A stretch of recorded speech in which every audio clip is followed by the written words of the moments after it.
Okay. I'm glad. Paul Gosar, sanctioned by the Congress yesterday for his and defiant, not contrite. The opposite of contrite.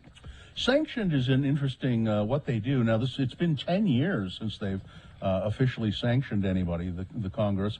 They make the person who's going to be sanctioned listen to the charges against them.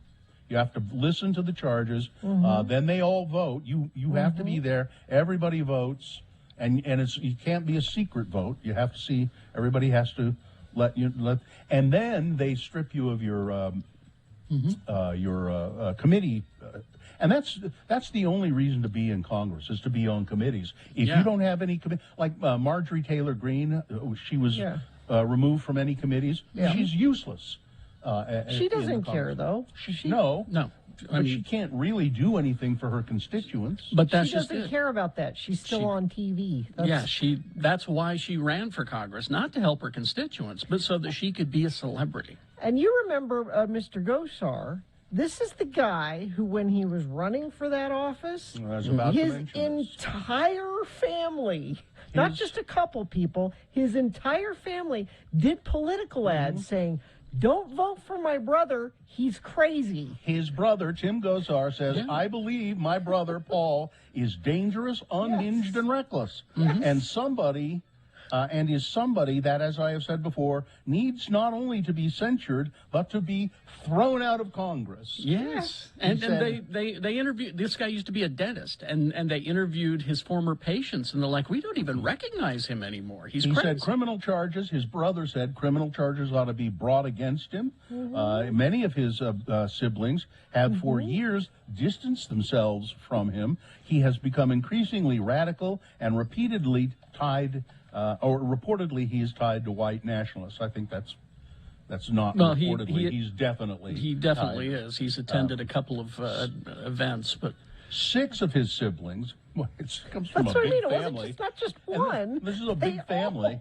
6 of his siblings endorsed his opponent in 2018, and several appeared in an ad earlier this year calling for him to be held accountable over the insurrection. His sister, Jennifer, said on Wednesday that the censure was a first step. To be honest with you, it's about time, she said. And so you list all of these things, and all that does is read like a resume to be a Republican candidate, you know? You need all these things to be a Republican candidate these days. And AOC's response, you should watch it. It's like 5 minutes long. And she's just like stunned. Like, what? How are you at least...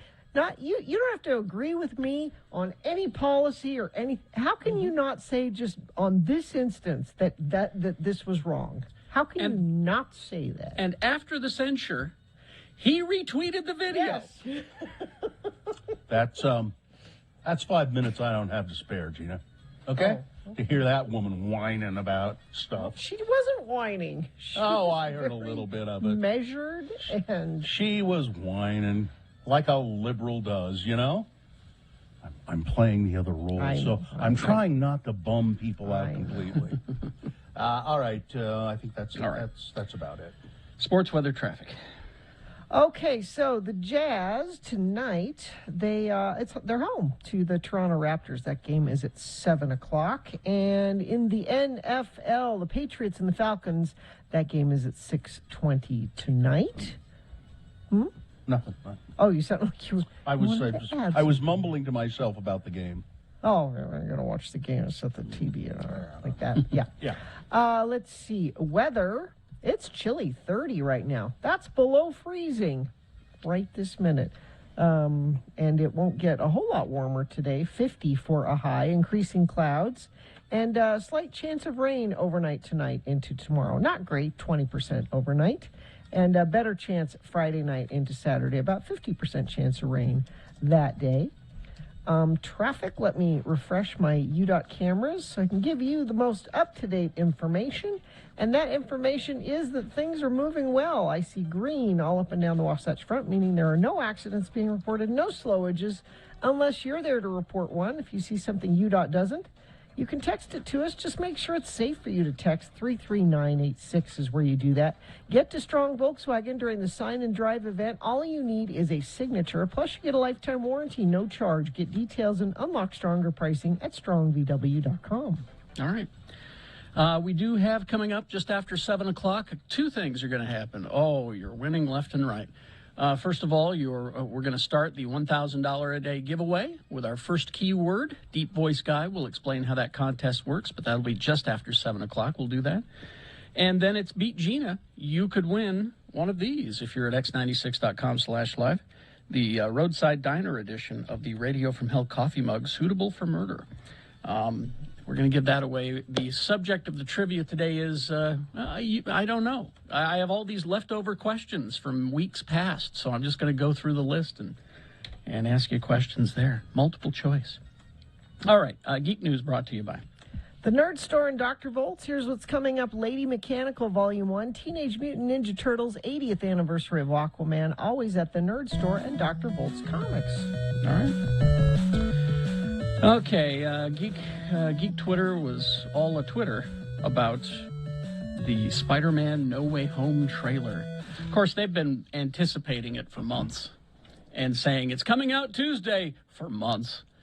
These are people who are not official people. These are, fan sites. But for some reason, people contact me and say it's coming out Tuesday. And I'm like, no. I know about fake news long before the geek community was all about fake news before Trump. All right, it was out there anyway. So we did officially get it. There was a big party Tuesday night at a movie theater in downtown L.A. and Tom Holland was there to greet the fans and get pictures taken with them. And Spider, I've only had 1 week where my life has felt normal. That was when you found out. So it's Tom Holland as Peter Parker, Spider-Man. Benedict Cumberbatch as Doctor Strange. You botched that spell where you wanted everyone to forget that Peter Parker's Spider-Man. We started getting some visitors.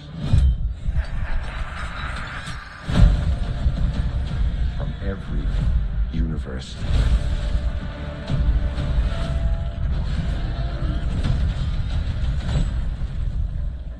Hello, Peter. So I start getting DMs and messages going, what the hell? Peter Parker. Yeah, because there's Dr. Octopus, and there's the Green Goblin, and there's the Sandman, and there's all of these villains from former Spider-Man movies, but I was told that this is not, because this is the Marvel Cinematic Universe, that we don't have, well, it's a team-up, see? Scooby-Doo this crap. Yeah. All this is kind of your mess. I know a couple of magic words myself, starting with the word please. Please, Scooby-Doo this crap. So it looks like a lot of fun. I don't know. Do you need to see those other Spider-Man movies? Probably. Well, I'd say the first two, the Marvel Cinematic Universe ones. Is what's his name? Like the guy who originally, I can't think of his name, played Doc Ock. Mm-hmm. Is he back? He's back. Oh, he is back. That's the Willem thing. Willem Dafoe is back. Jamie Foxx is back. Alfred Molina is who you're thinking of. Yeah. They're all back to play these villains in this movie. As a matter of fact, Tom Holland said these guys are very excited to be coming back and bringing these roles back to life. They came to set a week before they started shooting to see what it was like. And then he talks about meeting Willem Dafoe. I bumped into a guy in a cloak because they were covering the actors up to get them to the set so that people outside with their drones and everything can't see what's going on. I bumped into this guy in a cloak. I was like, watch out, mate. He's British, he took his hood off, and I got really scared. Oh, the Goblin is here. Oh. But Willem Dafoe was lovely. He was wonderful. A joy to work with. It's coming out. It'll be out December 17th. And I would just say watch the other two Marvel Cinematic Universe Spider-Mans, and I think you'll be fine. You probably don't need to do any catching up. But we've all seen these movies, so... Yeah. Anyway, so have fun with that. Now, the Halo TV series. Halo is a video game. It's been around for a very long time. And they've been kicking around the idea of a TV series for a very long time. It was all set at one studio, then another studio, then it was going to be on Showtime. Well, now it's on Paramount Plus, and we have proof of life that this is actually happening. It's a brief teaser, but it's the star of the movie. Hello, Master Chief. Is Pablo Schreiber. Who's that? Porn stash from Orange is the New Oh. Black, and Liev Schreiber's brother. I did not know that. Yes, he will be the star of this Halo TV series that will premiere on wait a minute, Paramount wait a Plus. He's Tom Cruise's cousin, I believe. Liev Schreiber is not Tom Cruise's cousin. I thought Pablo Schreiber was Tom. Are you related thinking to Tom Pablo Cruz? Is that where you're going with this? No. There's no Pablo No. Cruz. I'll say that. I No. think that's where that went in your head. I No. think that's where you... No. No? Oh, I thought he was. Anyway. And don't forget, Star Trek Discovery Season 4 starts today. That's what I'll be doing. And there's a story here where the headline is, Dwayne Johnson, Ryan Reynolds, and Gal Gadot want a DC Marvel crossover to happen. That's not how these things happen, and it's not happening right now, okay? So 'Cause don't they're send all me... in that- don't send me news stories about how there's a team up with Black Adam, Deadpool, and Wonder Woman, all right? It's not happening. But they are all in that Netflix movie. That's why they're talking about Why they're together, and they're all superheroes. So, yeah, there you go. Traffic, please, Gina. Yeah, things are still looking good. I have no accidents to tell you about. At least that's what UDOT's saying. Perhaps you're seeing something and you say, well, I don't know what's wrong with UDOT. I'm clearly looking at an accident right here. I'm going to text 33986 and let Radio from Hell know what I'm seeing, if that's happening. Step into $400 with University Credit Union in 3 steps. Step to the nearest University Credit Union branch or go to ucreditu.com today to see how you qualify. Okay, right after this, your first word in our $1,000 a day giveaway. We'll have that for you right after these messages. And then it's Beat Gina, which is why you should be calling now. I know it's confusing. Call now, 877-602-9696. Line up to Beat Gina. It's potpourri trivia. You could win one of these Radio from Hell coffee mugs. So 877-602-9696. Stamps.com. All right. Now we got the holiday season coming up, and maybe you're a small business, or maybe you're like me, you got a side hustle, or you're selling stuff online. This is where Stamps.com can really, really help you, because all you need, it's so easy. I mean, if I can do it, come on. Nebo School District High School graduate is all I got. So if I can do it, you certainly can. All you need is your computer, a printer, internet access. That's all you need. You can do all of this from home. You can access the post office and UPS shipping services that you need without taking the trip. And you get discounts that you can't find anywhere else, like up to 40% off USPS rates and 76% off UPS. It's so easy to do. You can save time and money this holiday season with Stamps.com. Now, what I want you to do is go to Stamps.com and click on that microphone at the top of the page and enter the code Jackson, my last name, Jackson. Sign up with that promo code Jackson for a special offer that includes a 4-week trial, free postage, and a digital scale, no long-term commitments or contracts. So go to Stamps.com.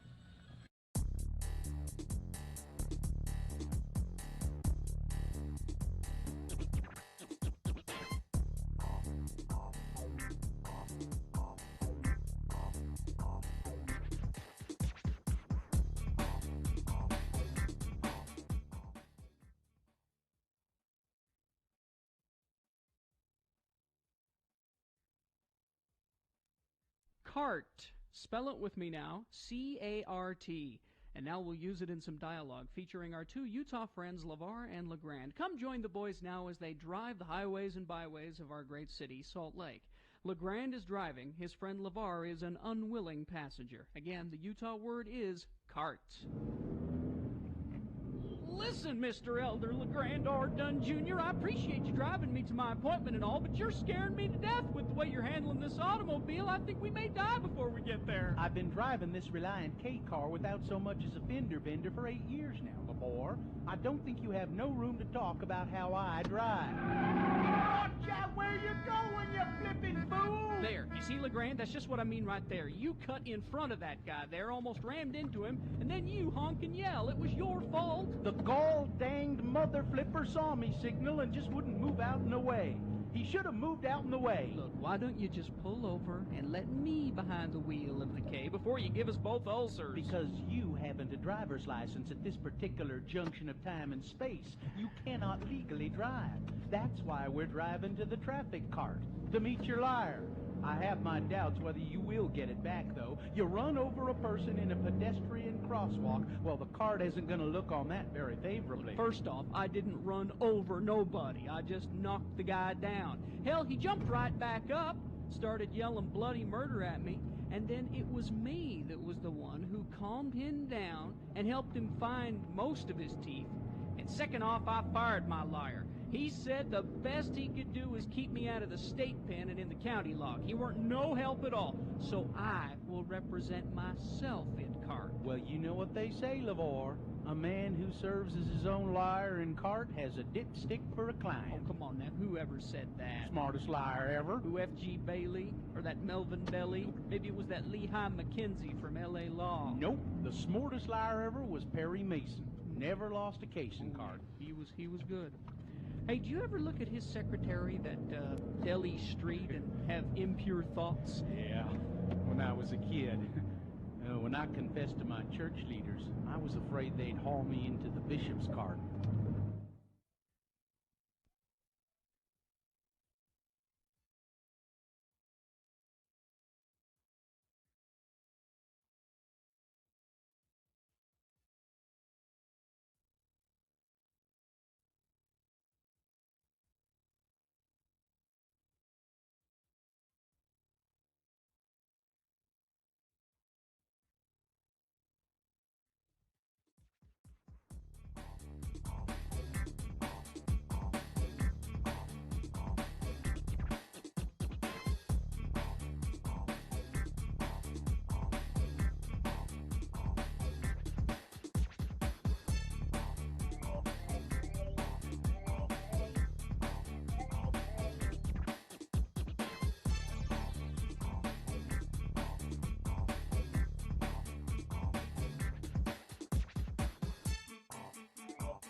It's that time for your keyword for the 7 o'clock hour, the first one of the day for the 1K a day cash bribe.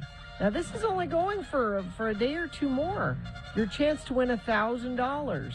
So take advantage of it. Here's how it works. We give you keywords at 7, 9, 11, 1, 3, and 5. Now, do you have to collect them all to win? No. But you should, because for every keyword you submit, you have a better chance of winning that $1,000. So your first keyword of the day today is blink. Blink, B-L-I-N-K, blink. Text that to 33986 for your chance at $1,000. Okay. And now, it's time to play the game that was invented to give away prizes and to give the wackadoodle member of the Radio from Hell show, Gina Barberi, something to do. And as a matter of fact, this game show was originally called Whack the Wackadoodle. But there was already a game show with that name on the crazy Will Strip for Beer morning show in Sandusky, Ohio. Yes. Now, let's welcome our host. Today, wearing a double-breasted plaid suit hand-tailored for him by the ladies of the Ogden 40th Ward Relief Society, Carrie Jack Jackson. And thank you, ladies. It fits nicely. And you look great in it. Thank you. All right, we had a full bank of phone lines off the air. We tossed a coin to determine who was going to be our contestant today, and I don't remember their name, but I do remember their cause. Is Michael. Michael, there we go. Potential you, Katie. Michael, hi. Hi, how we doing? All right. So, Michael, if you beat Gina at this potpourri of trivia, you're going to win the Radio from Hell Roadside Diner edition of the coffee mug. And, okay. And that's a fine prize. But if she beats you, what are you prepared to do in her name? I'm going to give blood tomorrow in her name. Oh, excellent. I know they're desperate for blood, so that's great. Mm-hmm. You're going to do that. Yeah. I hope I beat you, so you go donate blood. Well, I'm going anyway, so I'll mention you if I lose. If not, hey. What? That just takes all the drama out of it, though. What is going on here? I don't. My mind is all right. So, Michael, we will toss a coin to determine who goes first. It does give you an advantage in the game. So let me get the coin toss app. Heads or tails? Go ahead. Let's go ahead. Heads. All right. Coin toss app says tails. Oh, tails. Oh, I hate when that happens. So Gina goes first. All right. Okay, I'm Now, ready. Gina, Yes. it's potpourri. It's all the leftover questions. You see this?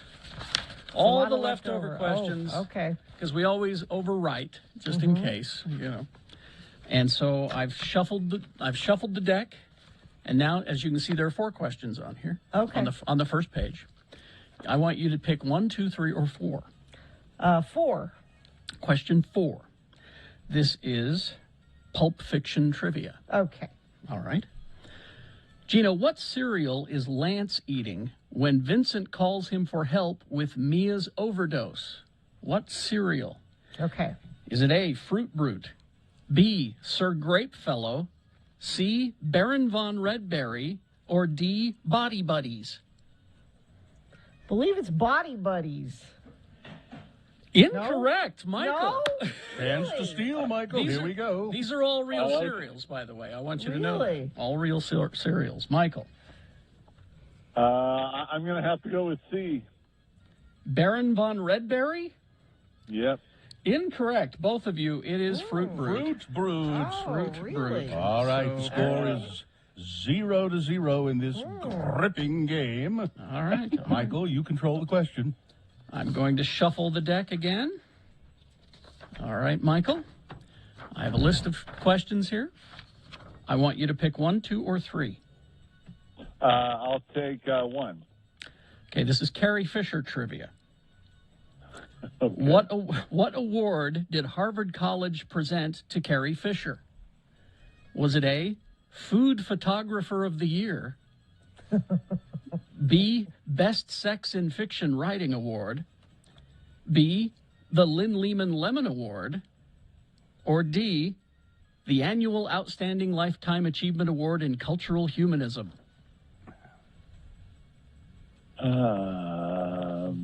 Gosh. I want to say C, but I'll go D. D is correct. Oh, it's 1-0. Michael's favor. Gina controls the question. She has a chance to tie the game. All right, Gina. Yes. I want you to pick, as you can see, 5 questions on the page. I want you to Yes. pick 1, 2, 3, 4, or 5. 1. 1. This is Matthew McConaughey trivia. Aha. Indeed. What does Matthew McConaughey collect in his backyard? Is it A, garden gnomes, B, those cowboy silhouettes, you know, the ones leaning up against the, C, over 300 cats, or D, Airstream trailers? I'm going to say Airstream trailers. That is correct. Because he certainly needs more than one. It's 1-1. Michael, you now have the question. Okay. Michael, all right, shuffling the page. There are 4 questions here. Pick 1, 2, 3, or 4. We'll go 2. 2. This is Leonardo DiCaprio trivia. Okay. Okay, Michael. For which film did DiCaprio need to work with a drug expert, as he had never done drugs before? Was it A, The Corsican Brothers, B, Wolf of Wall Street, C, Up in Smoke, or D, Nice Dreams? I'll go with B. B, Wolf of Wall Street? Good choice, because all those other movies were Cheech and Chong movies. All right. All right. That All right. You gave him an easy one. It's 2-1.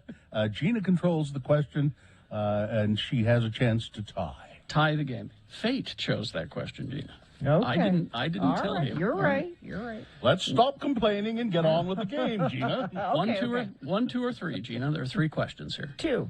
2. This is James Bond trivia. Okay. Okay.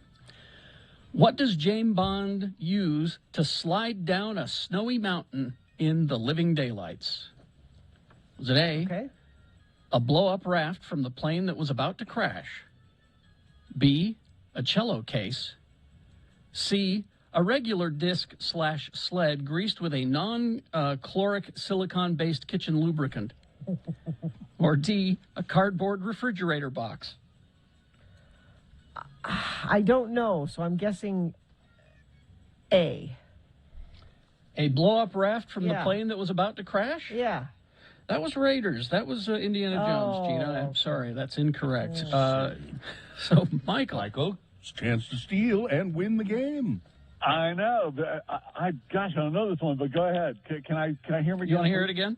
What does James Bond use to slide down a snowy mountain in the movie Living Daylights? Was it B, a cello case? C, a regular disc/sled greased with a non-chloric silicone-based kitchen lubricant? Or D, a cardboard refrigerator box? I'll go B. Cello case? That is correct. Michael wins the game. 3-1. He's giving blood anyway, though, because he's a good guy. Oh, yeah. I'm almost bleeding now. You know, Michael, you could fill your Radio from Hell coffee mug with blood and I guess not. Not a good idea. Take it down there and get that free orange juice and have them pour it into your coffee mug. And have a cookie. You got it. All right. Michael, you'll hang on the line. We'll make sure you get your prize. And congratulations from from Beat Gina. Thank you very much. Thanks, Michael. I know it was Temple of Doom and not Raiders. I just said But Indiana it's still Jones. Indiana Jones. Yes. Excuse me. The disc sled greased with a non-chloric silicone-based kitchen lubricant was Christmas Vacation. That was Chevy Chase. All right. Okay, there you go. We can, I've got so many questions here. We can do potpourri for... Till the end of the year, till we leave for Christmas break. Maybe. We'll see. See if we make it that long. Yeah. If the show stays that long. Traffic, Gina, please.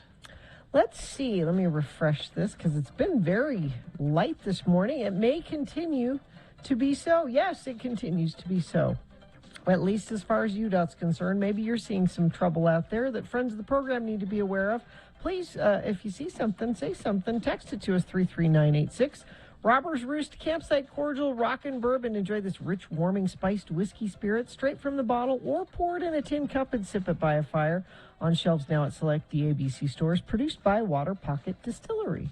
Okay. We've got your first round of boner voting coming up. And here are the candidates you will consider.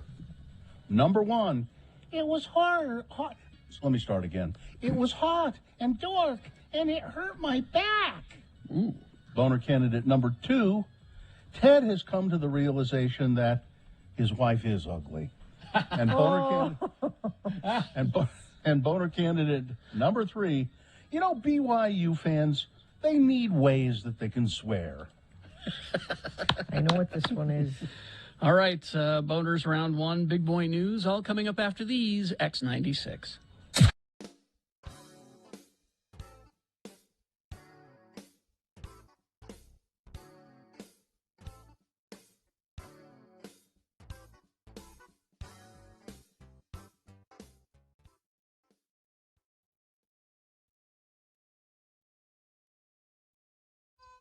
I call this poem, I Hate X96. I can ride the wildest bronco in the wild and woolly west. I can take him, I can break him, let him do his level best. I can handle any cattle, ever wore a coat of hair. Hell, I've even had to tussle with a mean old grizzly bear. But there's one thing I can't handle, it nearly makes me sick. I gotta listen to that god-awful music just to hear my poems on X96. Oh, it's nice of Carrie and Bill to play my poems on the radio, but God, that music they put on about makes my lunch chunks blow. Who are these violent femmes? Their songs just make me sick. And then there's that Morrissey, a whining limey prick. When that 9-inch nails feller sings closer, it makes me feel mighty mean. And them two cute boys from Eraser are the biggest sissies I've ever seen. Give me country music from Bocephus, from Merle, and from Willie. I don't want no caterwauling from The Cure, or bands with names that are downright silly, like Hoodoo Gurus, Gene Loves Jezebel, Weezer, and Ween, and MC 900-Foot Jesus. Jesus, what the hell does that mean? I wish I could do my cowboy poems on a station with good old boys what plays country tunes, instead of that X96 with its long-haired, earring-wearing, sissified, sushi-eating, devil-worshipping goons. There is one good thing about X96. Heed my words if you wanna. At least them immoral bastards don't play them skank hooer songs by Madonna. I'm Conway Skinner.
Okay, 7:20. Let's get going with Boner of the Day. We begin with round 1 of your boner voting. 3 news stories. These will be examples of bad, stupid, or funny human behavior.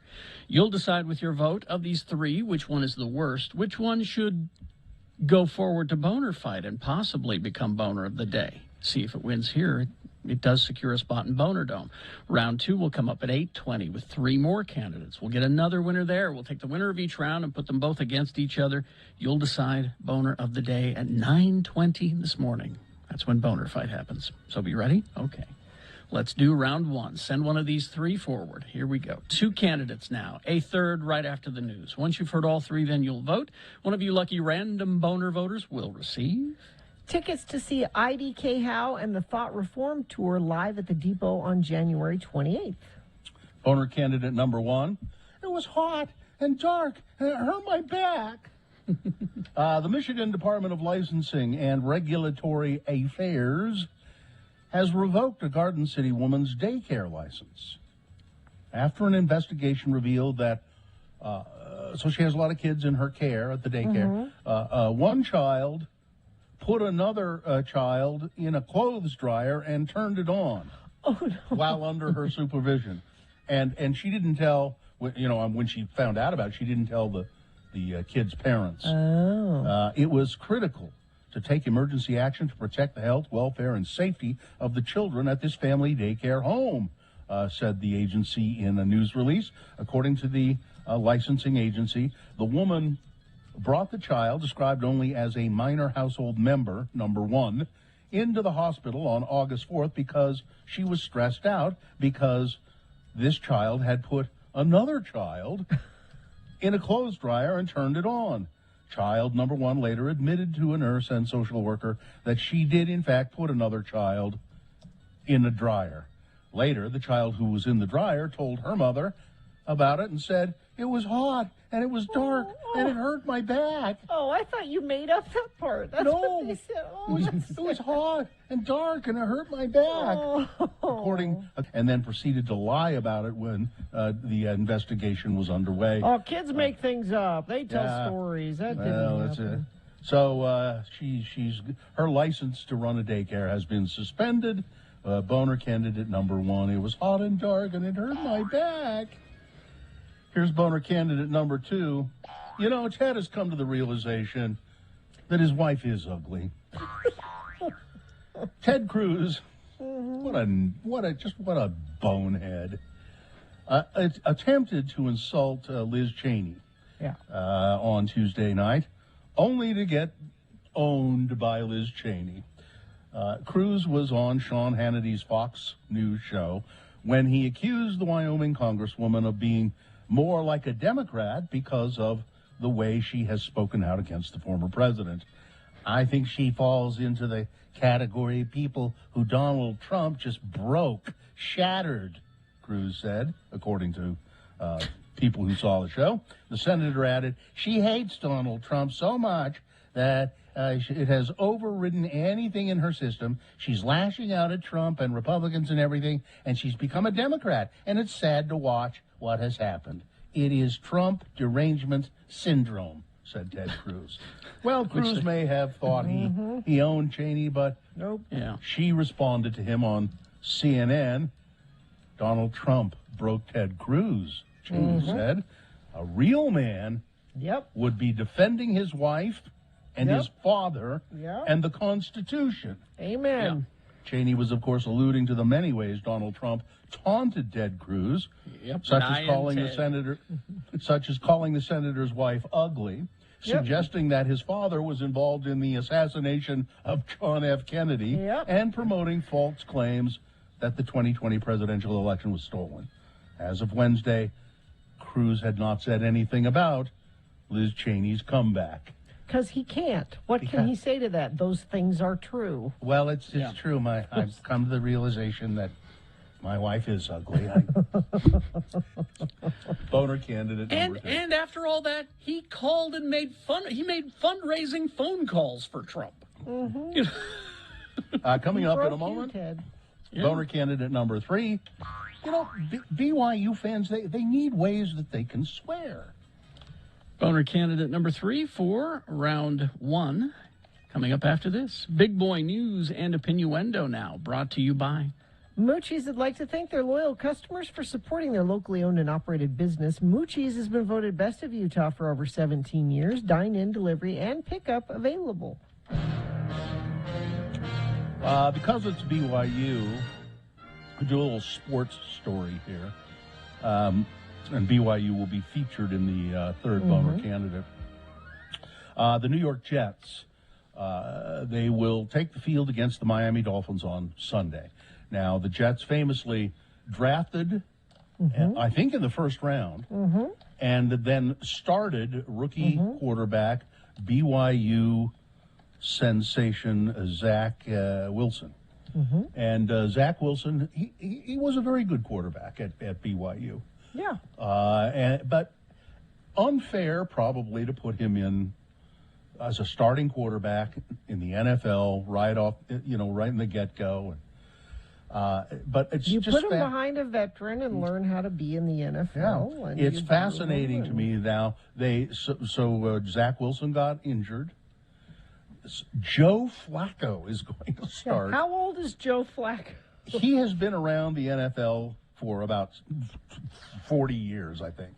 He's a veteran quarterback. He has had some very good seasons in the NFL. They brought him. I don't know if was he retired. I think he was. Yeah. They brought him out of retirement. They said we got to have somebody. And Joe Flacco. And I'm predicting he'll play a hell of a game this Sunday. It'll be interesting to watch. He's 36. 36 years old. His 14th season in the NFL. He spent the first 11 years of his career as a starter for the Ravens. For the last 3 years, he's been serving as a backup for So not Baltimore. totally retired? No, he's been with the Baltimore Ravens and serving as a backup, and then I guess he's been with the Jets for a while now too. But it'll be interesting to see what Joe Flacco manages to do.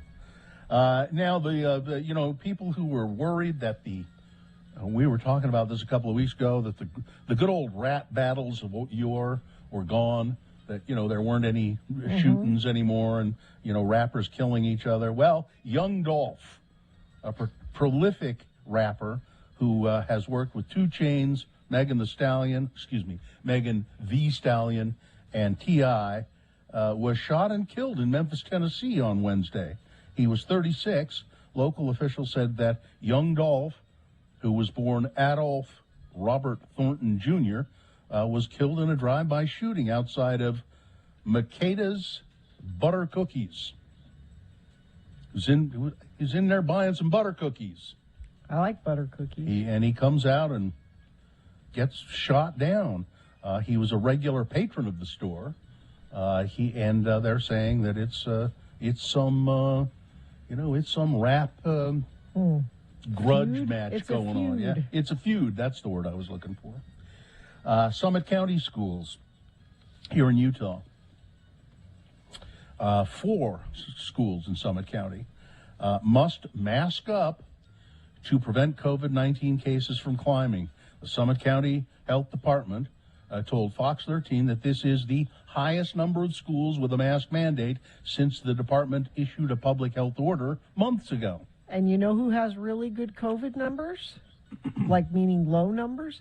Summit County. They have really high vaccination rate, and they are taking this seriously. Students and staff at Parley's Park Elementary, Trailside Elementary, Silver Summit Academy, and the Ecker Hills Middle School must wear face coverings for 2 weeks. Ecker Hill Middle School is the latest school to enforce a mandate starting, it says here, Wednesday. The mask mandate goes into effect when schools in Summit County reach a 2% positivity rate over a 2-week span. So there's been a surge. They've had a good, solid attack on it, but okay, rates are down. Maybe we don't have to wear masks so much. Let's not wear them. Whoops. They stop wearing them. They're taking action. It's like we've been told by Dr. Dunn all along. It's like a dimmer switch. We can adjust our behavior and our mask wearing depending on what's going on. And if you're willing to make those changes and not make them political statements every time it happens, we can get a handle on it. Well, we know that's a bummer. Sorry. But, you know, we hate to bum you out with stuff like that, but there it is. This is a bummer, too. You may need up to 3 COVID-19 vaccine doses to be considered fully vaccinated. Okay. Warning, vaccine immunity and rising infections due to the Delta variant has prompted wealthy nations to reconsider the definition of fully vaccinated. Usually that has meant 2 COVID-19 shots, but now we're pretty much saying 2 COVID shots and a boost. It's a misnomer to call it a booster, really. It's another shot essentially. So you might to be fully vaccinated. They're saying probably 3. You know, it's really too bad. And it was such a cute little kitty. The picture of this little kitty in this story in the where was this? Oh, on Fox. The Humane Society of Utah has reported for the second time in 2 weeks that large groups of cats have been abandoned in boxes at the Humane Society. Really? So people are taking like mama boxes, with kittens or just all full? Boxes of cats, it says. We want the community to know that it never has to get to this point, said Director of Shelter Operations and my sister-in-law, Julie Olvestad. If you're a pet owner and need assistance, please reach out to us so we can be part of the solution, she said. Staff members discovered boxes of cats and kittens outside of the administrative office of the Humane Society. Attached was a note describing the desperate situation the Guardian was in, leading to the abandoning of the animals. So this is somebody who started out with the best of intentions, I think. Oh. You know, taking care of some cats and taking care of some more got out of cats hand and more and- cats. yeah. And I can't do this anymore. So don't let that happen. Kyle Rittenhouse trial. It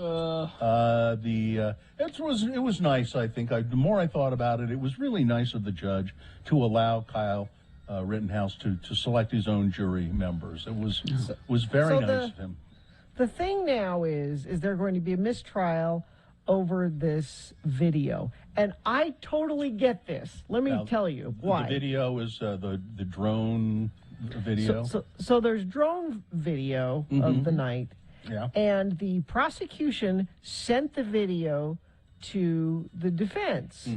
I have this problem all the time because I'm the only person in my family that doesn't have an iPhone. And people take video all the time and send me video that iPhone does not talk to anything other than not iPhone. very well. And you can't get video. So I wouldn't say that that's the prosecutor's fault.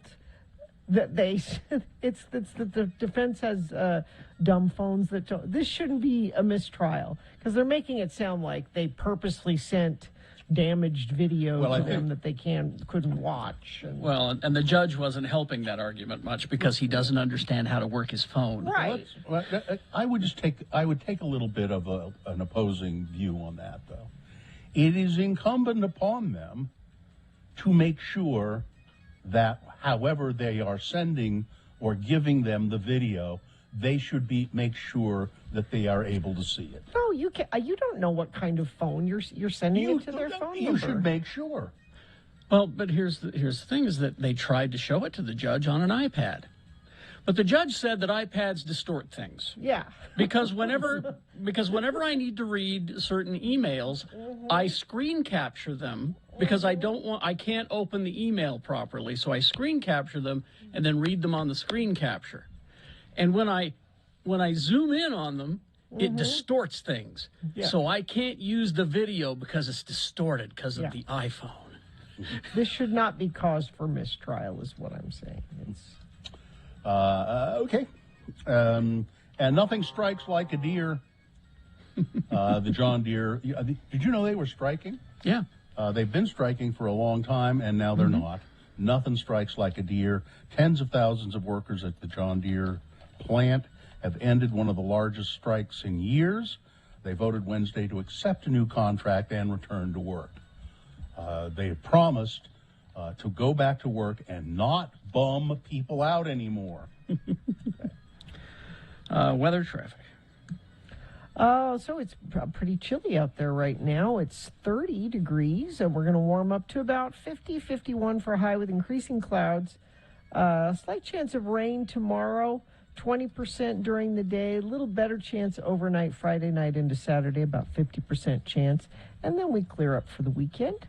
Let's see. Traffic has been pretty light. The only thing I would tell you is a friend of the program said accident on the right southbound lane of Bangor Highway at 41st South. Thank you, whoever sent that in via text at 33986. Check out the Gateway's Lights On celebration Saturday, November 20th from 7 to 9 p.m. They'll flip on the holiday lights with live music and brand new Winter Wonderland art installations for snapping the perfect holiday photos. To learn more, go to atthegateway.com. Here's boner candidate number 3. You know, BYU fans need ways that they can swear. This is a story from the Deseret News. I think it's a commentary from the Deseret News. It says, the churlish "Let's Go Brandon" chants sweeping across the United States should have no place at BYU. To the uninitiated, the cheering that was recently captured on video at Lavelle Edwards Stadium and shared on social media, presumably iPhone to iPhone, appear like little more than an expression of wholesome school spirit. But when two young men, dressed like the founding fathers, in cougar blue frocks no less, began a "Let's Go Brandon" chant at a recent football game, they weren't rooting for anyone on the field. No, they were in fact jeering the President of the United States, Joe Biden. And they're not the only ones. From elected officials in Congress to sports fans in arenas across the country, conservatives have been using "Let's Go Brandon" as a code for expressing their displeasure with the current administration. And this goes on to explain, in pretty good terms, especially for the Deseret News, what "Let's Go Brandon" really means and how it came about. It's what you're saying is F Joe Biden, because somebody at a sporting event. It was a car race. They were interviewing a race car driver named Brandon, and in the background, the crowd was cheering, "Hug you, Biden," and it was on live TV. And they were saying, "Oh, what are they saying back there?" "Oh, no, nothing to see here. They're saying, 'Let's go, Brandon.'" That's what they're saying. No, that's not what they were saying. And they kind of maybe did sound a little bit like that, but it's it's become code. But I mean, if you're a fetching BYU fan and you're going to the fetching stadium, you need a creative way to swear, don't you? Well, I guess. Well, apparently the joke's on all these conservatives because from what the internet has told me, "Let's Go Brandon" is how pedophiles identify each other out in the wild. So that's what the internet told me. So anyway, these BYU fans going "Let's Go Brandon," dressing up like founding fathers. They're the boners. Hee hee hee. We're 5 years old. Hee hee hee. All right. There you go. Let's get to voting. Let's review the first two. Boner candidate number 1. It was hot and dark and it hurt my back. The story of a daycare not very well regulated because one kid put another kid in a clothes dryer and turned it on. Wow. Boner candidate number 2. You know, Ted has come to the realization that his wife is ugly. Ted Cruz trying to attack Liz Cheney. Well, he did attack Liz Cheney. Well, she just owned him. She got him back and said, he ought to spend more time sticking up for his wife and his father than attacking me. And boner candidate number 3, BYU fans need ways that they can swear. Okay. There we go. You've got to decide of these 3 candidates, which one is the worst?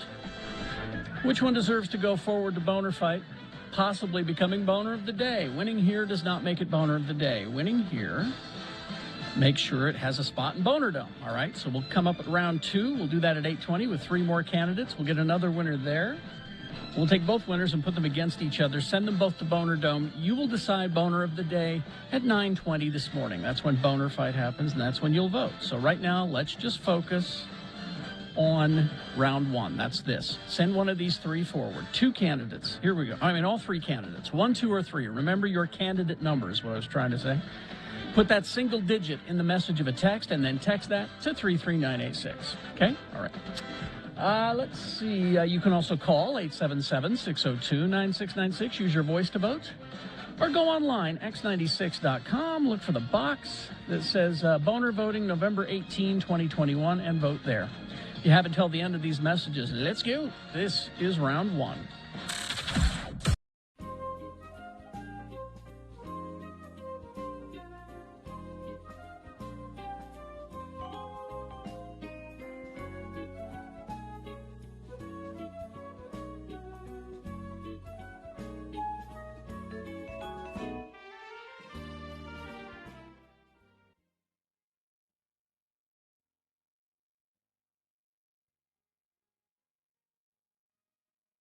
Al. Spell it with me now. A-L. Al. And now we'll use it in some dialogue with our friends LeVar and LeGrand. Today, the boys are out in the woods hunting with their California friend, Chip. A conversation ensues. Hey, nice of you guys to bring me on the deer hunt. I've never had a chance to do this. Never been hunting before, huh, Chip? Well, why am I not surprised? You'll notice that the rest of us, Chip, are wearing a highly visible flame orange attire. Now, while very colorful and attractive, your Hawaiian shirt ain't what I'd call appropriate. It's kind of like hunting with Magnum P.I. You ever been in the great outdoors at all, Mr. Selleck? I've been to the Grunion Run in Long Beach. Well, we're not talking about sissy boys in their running shorts here, Chip. We're talking about hunting, fishing, manly sports. Yeah, manly sports. Hunting, fishing. I free climbed Half Dome at Yosemite last summer. Oh, fine. You climbed up some rocks at some Bugs Bunny theme park or something. You ever bagged a 4-point? You ever bagged it and tagged it and gutted it in a blinding snowstorm? With a real bad earache and a wooden leg? You don't have a wooden leg. Well, with a bad earache and while you're half drunk. LeVar, have you been drinking? I've told you I do not approve of drinking, and certainly not drinking while we're on the hunt. Of course, you know why he's upset, don't you, Chip? It's the old story, why you should always take more than one of the elders like LeGrand here hunting with you. 'Cause if you only take one, he'll drink all your beer. Real funny, LeVar. I don't get it. Well, Chip, you see... What's that? What? That. Oh, Al. That can't be Al. Al's back at camp. Sure, it ain't the camp Al. I'll bet it's a different Al. What? How could there be another Al? Especially way out here in the woods. Well, the camp owl was probably a born owl. Now, this one sounds like a horned owl. And now I know that joke about all you Utahns have horns. Al has horns. What's wrong with him? I don't know. These fetching Californians seem to have their own language, you know?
6:46, and right now it is time to award round one of your boners. Which is brought to you in part by Fish. What kind of fish? Beer battered. Okay. Oh, nice. Like a Halibut. fish and chips kind of thing? Like a... I said fish. Okay, all right. And the key to good sex is good communication. Reveal your best pleasure at Black Velvet Boutique, Utah's locally owned by women sexual wellness resource, open 7 days a week, 595 South State in Clearfield. Stay tuned for next hour's boner candidates for the continuation of Fish. Okay. So I'm sorry, did I ruin the surprise? Of the... Yes. I'm sorry. No, you didn't. So we had what? Nothing. We had boner candidate number one, which was it was hot and dark and it hurt my back. Kid putting another kid in the dryer, the daycare. Not very well regulated, it wasn't. Boner candidate number two, you know, Ted has come to the realization that his wife is ugly. Ted Cruz being owned by Liz Cheney. I put her down, didn't I? Put her right in her place. Not so much, Ted. And boner candidate number three, you know, BYU fans, they really need ways that they can swear, like dressing up like patriots and chanting, "Let's go Brandon" at games. Tyson won the IDK Howe tickets, and the winner, this was good voting. This was solid voting. Great number of votes for number one and number two, but they couldn't quite overcome boner candidate number three. BYU fans need ways to swear. There you go. That's your winner of round one. It now goes forward to Boner Fight. It might be Boner of the Day. Round two at 8:20. 3 more candidates. Another winner there. Both winners head to Boner Dome at 9:20. That's when you'll vote for Boner of the Day. All right. I think we have the mayor on the phone. Mayor Mendenhall. Salt Lake City Mayor Aaron Mendenhall, good morning. Good morning. Top of the morning to you. To you as well. I see here, I believe this was in today's news, or yesterday's, that you and Salt Lake City Police Chief Mike Brown discussed recent data and crime trends in the city. And crime is going down? Is that right? Yes, the arc is bending. Mm-hmm. And it was down just about 1.5% 2 weeks ago. It's down just over 2% at this point. So we're in no way satisfied, but we're grateful that it's starting to go in a better direction, where not only Salt Lake City, but cities across this country have been seeing a pretty dramatic increase in violent crimes, especially through 2020 and now through 2021 as well. So violent crimes are still up in Salt Lake City. Overall crime is going down. And just a couple weeks ago, we released a crime control plan that looks at a couple dozen ways, really, that we're going to go about trying to right this ship and make Salt Lake City as safe as we can. I really like the idea, and I know you discussed it in the news with Chief Brown about officers on bike patrol. I think that's really effective. I mean, it's not quite as good, maybe. Well, maybe it's better than walking a beat. But it's certainly better than cops in cars cruising around. Why can't we do horses? That's right. Can we have horses? That's what I said. Then when I proposed the park ranger program, I said, why can't they have horses? Yeah, but we've talked about that. They shut me down. Bikes don't poop. Bikes don't poop all over the place. That's right. The bikes. We brought the bikes back about 4 or 5 years ago when I was on the council. They'd been cut through previous budgets, previous mayors. And our bike squad right now, funny you should mention it, is completely crushing it. They are taking so many guns and drugs off the street. They're at that, they're like you said, they're at the people level.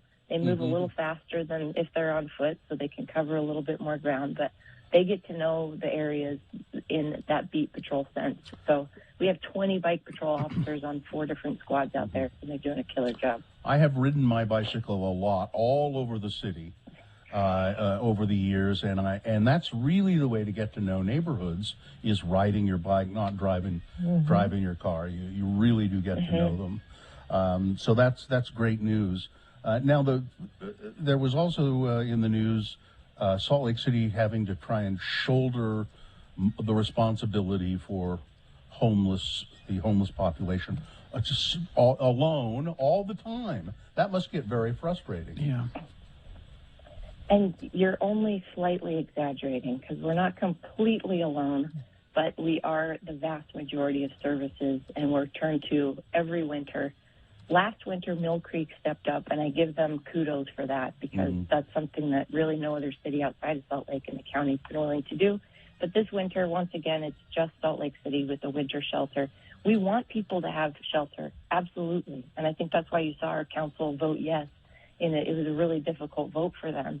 But we've done it the last 3 winters now, and we're asking the state and the county to have a plan together before it's freezing once again, and to look at other locations outside of Salt Lake City. We are only 17% of this county's population. We're 17%. We have 75% of all the services in this county. And when we add these beds on, we're much closer to 100%. So it is every city's responsibility, in my belief, and that the state needs to help make sure that happens. And didn't I read somewhere that you had offered some monetary help if another city would step up and say, okay, we'll take some of the burden? $1 million on the table. We've never done that before either, and it was for $1 million for winter shelter operations anywhere in Salt Lake County. But has anyone taken you up on that? No, and they even haven't. It's the coalition, the Salt Lake Valley Coalition to End Homelessness, whose job it is to come up with where the shelter should be, and also to then go under contract for the building and find the financial resources. They didn't ask us as part of that process. I suppose that they still could, but it came up in the discussion with the council, and ultimately they didn't dedicate any money from Salt Lake. Maybe if you offered them $1 million and said, and I'll take you out to lunch. Just a thought. I don't know. They should take Mayor Mendenhall out to lunch. Table. That's what they should do. There you go. That's okay. No. Yeah, Hey, but yeah, there is. I got to throw something happy in there. Okay. A couple of things. Yeah, we don't want to bum people out. Well, I mean, a lot is going on in your capital city on any given day. And this week we planted our 1,000th tree of the year on the west side. We're planting 1,000 trees every year and growing our west side urban forest. So I don't know if someone was clapping or there was a dog scratching in the background. We're giving you the clap. Thank you. I'll take Excellent. it. No, don't do that. And one more thing, we did the sensory inclusion training with all of our first responders back in December with Culture City. And they do, whether people have needs on the autism spectrum, PTSD, all sorts of circumstances where sensory needs are there, 1 in 5 individuals. We just announced this week we're going to train all of Salt Lake City's libraries and the staff therein to be able to accommodate and help people with sensory needs. Excellent. Because 1 in 5 in us do. So Salt Lake City is doing great things. Excellent. Thank you. We're, as we say every week, we're lucky to have you as the mayor. Yes. Thank you. You don't have to say it if you don't believe it, Bill, but I appreciate you. No, we do believe. Except for that flag you like, I'm on. All right. It's growing on you. Thank you, Mayor. Thank you, Mayor Mendenhall. Thank you. Traffic, please. Friend of the program says multiple car crash southbound Bangerter Highway 47 South. Only the left lane open. I'm glad you told me because UDOT didn't tell me about that. Thank you, whoever sent that in at 33986. I appreciate the help. Get to Strong Volkswagen during the Sign and Drive event. All you need is a signature, plus you get a lifetime warranty, no charge. Get details and unlock stronger pricing at strongvw.com.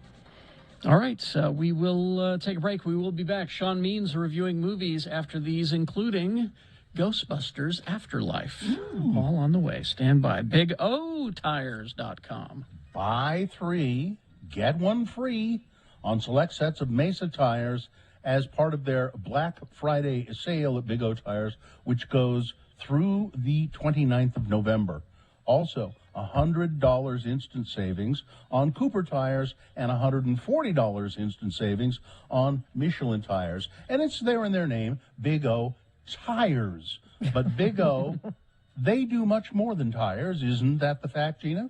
Sure. You can also get a free multi-point vehicle inspection. Big O wants to make sure your car's ready for you to handle the winter conditions that are coming. So have them check your car and talk to them about winter tires while you're there. You might not think you need them, but let the folks at Big O explain to you how the softer rubber that they're made with grip the road better, give you better control during winter conditions. Let them talk to you about that. They're locally owned and operated, 42 locations along the Wasatch Front. You can find one near you by going to bigotires.com.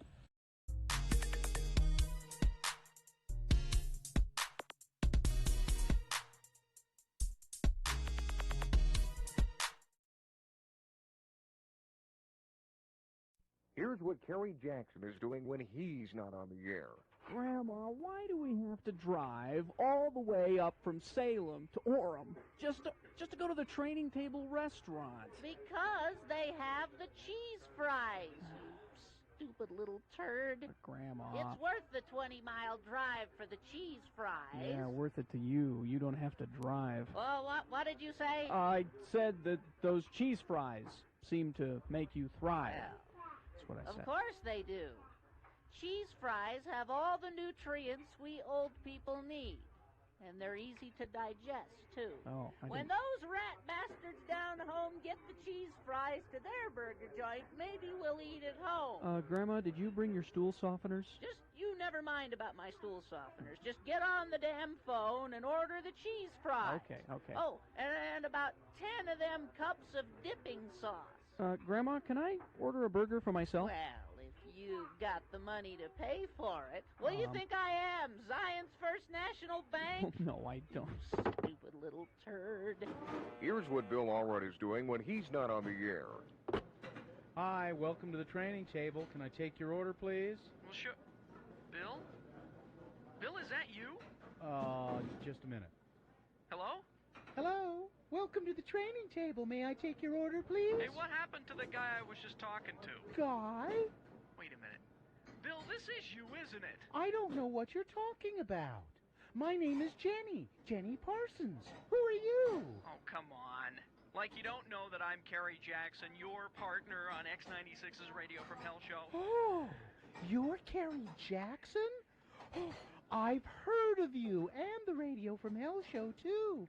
Oh, I love your partner, Bill Allred. Yeah. He's so handsome and kind and generous and thin, too. Yeah, right. Oh, and he's so much funnier than you. All right, listen, Allred, I don't know what you're trying to pull, but I could just send Grandma back in the kitchen to kick your ass. I'm not kicking anybody's ass until I get my cheese fries. You stupid little turd.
All right, we got 3 artsies and 1 fartsy to get to, so let's do it. Brought to you by Robber's Roost Campsite Cordial Rockin' Bourbon. Enjoy this rich, warming, spiced whiskey spirit straight from the bottle, or pour it in a tin cup, sip it by a fire, on shelves now at select DABC stores. Produced by Water Pocket Distillery. Well, here he is now. He's sober as a judge. Sean Patrick Means, who writes for the Salt Lake Tribune, writes the critical story, film criticism, also culture stories and things like that. And you can read all of that at sltrib.com, of course, or collected at moviecricket.net. Good morning, Mr. Means. Good morning. Nice to hear your voice. And what movies have we got? We'll start in the artsies. There's one that I didn't have time to see last week called Tick, Tick, Boom. Oh, okay. This is the directing debut of Lin-Manuel Miranda, the creator of Hamilton and In the Heights. And it is a musical, but it's not Miranda's music. Oh. This is an adaptation of a musical autobiography written by Jonathan Larson when he was about to turn 30. Larson is the guy who wrote Rent, and this movie reminds you of that a lot. It also reminds you that Larson died the day Rent was about to have its first off-Broadway preview. Oh. So he never got to see the success he'd created. I did not know that. If you're a theater guy and if you're a theater kid and this is a movie for theater kids, you would know that. Tick, Tick, Boom happens before that. It's 1990. John Larson is worried he's losing his artistic spark. He's about to turn 30. He's been working on the same musical for 8 years since he was in college, and he's about to show it to producers for the first time. But he's still missing one song, and he can't seem to write it when he needs it, and he's got other problems. He's got girlfriend problems, and his best friend has gone corporate, and he's thinking about all the friends he's lost so far to the AIDS epidemic. So good cast here. Andrew Garfield plays Jonathan Larson, and he's pretty good for a guy who's never done a musical before. But the real scene stealer here, playing one of the cast members of his musical within a musical, is Vanessa Hudgens. Oh, who High School Musical. She's even better than she was when she was singing High School Musical. So yeah, Lin-Manuel Miranda is the world's biggest theater kid, and it's really seen here. There's one number that's set in a diner where Larson works as a waiter, and you watch and see how many famous Broadway movie stars are in there: Bernadette Peters and Chita Rivera, and Really? the list goes on and on. That's cool. It's very cool, and it distracts from how much navel gazing Larson is doing in this story. And it's kind of sad. It's kind of mean to say that the least interesting part in this movie is the guy what the guy who died did. Yeah. Tick, Tick, Boom is in theaters right now. It's starting on Netflix tomorrow. I gave it 3 stars. Okay, 3 stars. Thank you. The Souvenir, do you want to do that next? Yep. The Souvenir Part 2. 2 years ago, The Souvenir came out. That was a film about a British film student in the 80s who falls for an older man and doesn't realize until it's too late that he's also a heroin addict. This movie, was a great show. Yeah. Honor Swinton Byrne is the lead in that, and she came out of nowhere, although she is the daughter of Tilda Swinton. Oh. And is really Does she good. have eyebrows? She's got good eyebrows. She's a little more down to earth than her mom. And it's actually interesting because the Tilda plays her mother in the movie, and it's like the hardest role she's ever had, playing just a normal mom. This Part 2 picks up right where Part 1 left off. And spoiler here, you should go see the first one, but the spoiler here, at the end of the first movie, he dies from suicide. And so the student, Julie, is trying to sort of make sense of it all, and eventually she figures out the way to make sense of it is to make a movie about it as her student film project. But that starts off badly because her confusion about the relationship leads to confusion about how she's going to make the movie and on the set. This is a really great companion to the first movie. Like I said, you got to watch. You really need to see the first one, and I recommend doing that because it's really great. This one, Honor Swinton Byrne, great performance, really sensitive and strong actress, and Tilda Swinton's in here is very good. Richard Ayoade, I can never pronounce his name, Ayoade, who you would recognize from like the It Crowd and other stuff, is in here as well. He's great. It's playing at the Broadway, Souvenir Part 2. I gave it 3.5 stars. 3.5. All right, we got to kind of hurry here. Hurry King on. Richard. King Richard. Story, Richard Williams, who was the tennis coach to his daughters Venus and Serena, and so we know how that story ends. But this is about him trying to convince the tennis establishment that these 2 little girls from Compton, California, are going to be the future of tennis. And of course, we know he's right, but getting there is is what this movie is about. And Will Smith plays Richard Williams. He's really strong performance. There's Oscar talk all over this movie.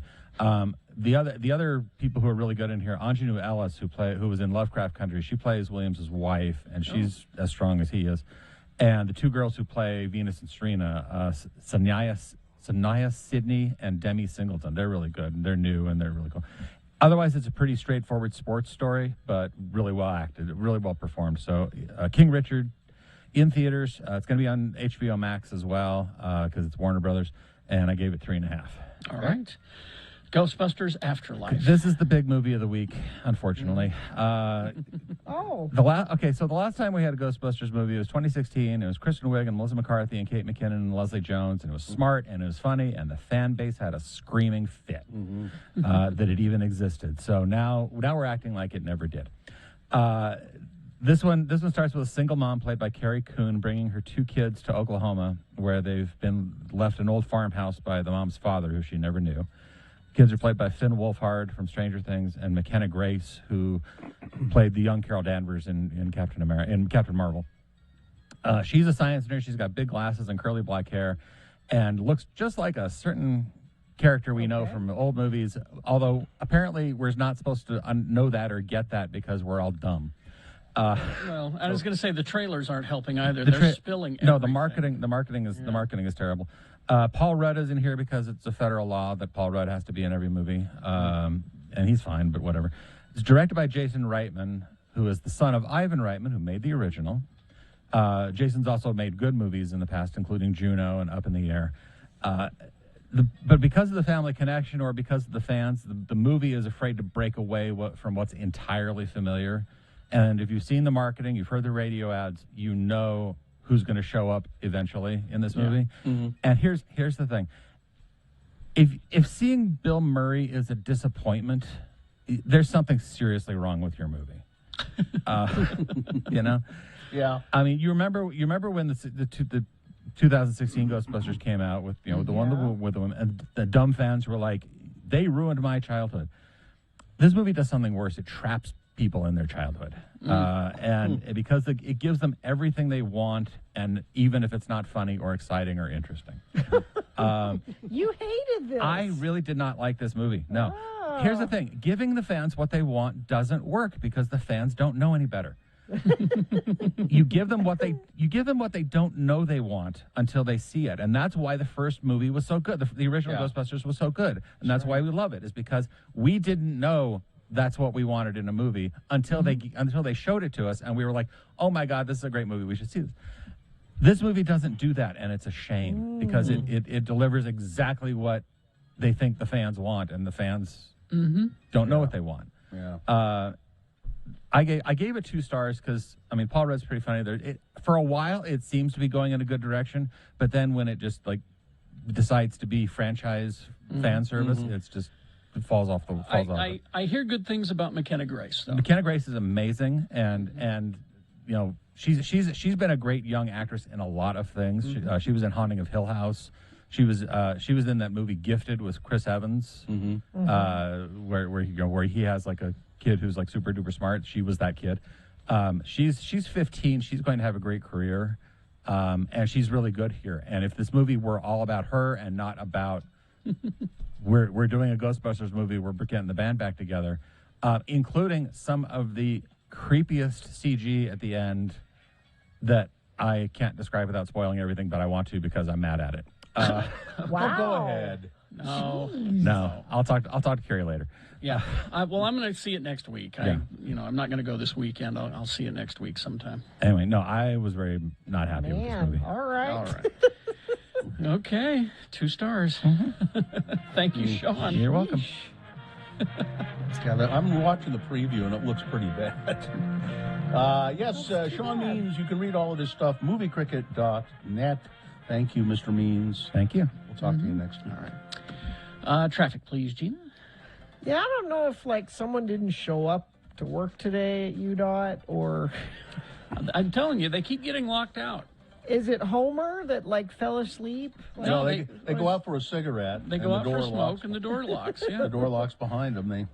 Because they haven't reported anything since 4:34 in the a.m. That's when that's the first cigarette of the morning. Thanksgiving's next week? Oh. So I'm actually relying on you friends of the program to let me know if you see anything. Maybe that's true. Maybe there really has been nothing happening this morning. I kind of doubt that, but maybe. If you see something, text it, please, 33986, so I can pass it along to friends of the program. Are you searching for Pokemon? Locally owned Haster Games has the best selection of Pokemon, Dungeons and Dragons, Magic, and more. Shop online at HasterGames.com or visit the store, 6831 South State. Curbside service is available. Your second round of boners coming up. Here are the candidates you'll be considering. Number one, it was a soft pretzel. Boner candidate number two, the clown of Congress wants an intern. And boner candidate number three, I told them it was not necessary to thank me. All right, boners round two, big boy news, all coming up after these. Stand by. RandLife.com. Customer for life. If you are RandLife.com/X96 is what I should have said. There you go. Exactly, yeah. Sorry. RandLife.com/X96, where you can learn about becoming a customer for life at Rand Life. And what does that give you? Well, it gives you certain privileges and discounts. Now, usually, Rand Life bestows this honor on people who are return customers. But now, for X96 listeners, the very first time you deal with Rand Life, they will give you the privileges of being a customer for life. For instance, you can save anywhere between $1,250 to $2,500 on closing. That's a huge discount that can be applied toward buying down your interest rate, or applied toward your lender fees or lowering your closing costs. Rand Life can explain it all to you. I would suggest going to the website. I've dealt with Rand Life over the years, and they do a great job. So just go to randlife.com/X96.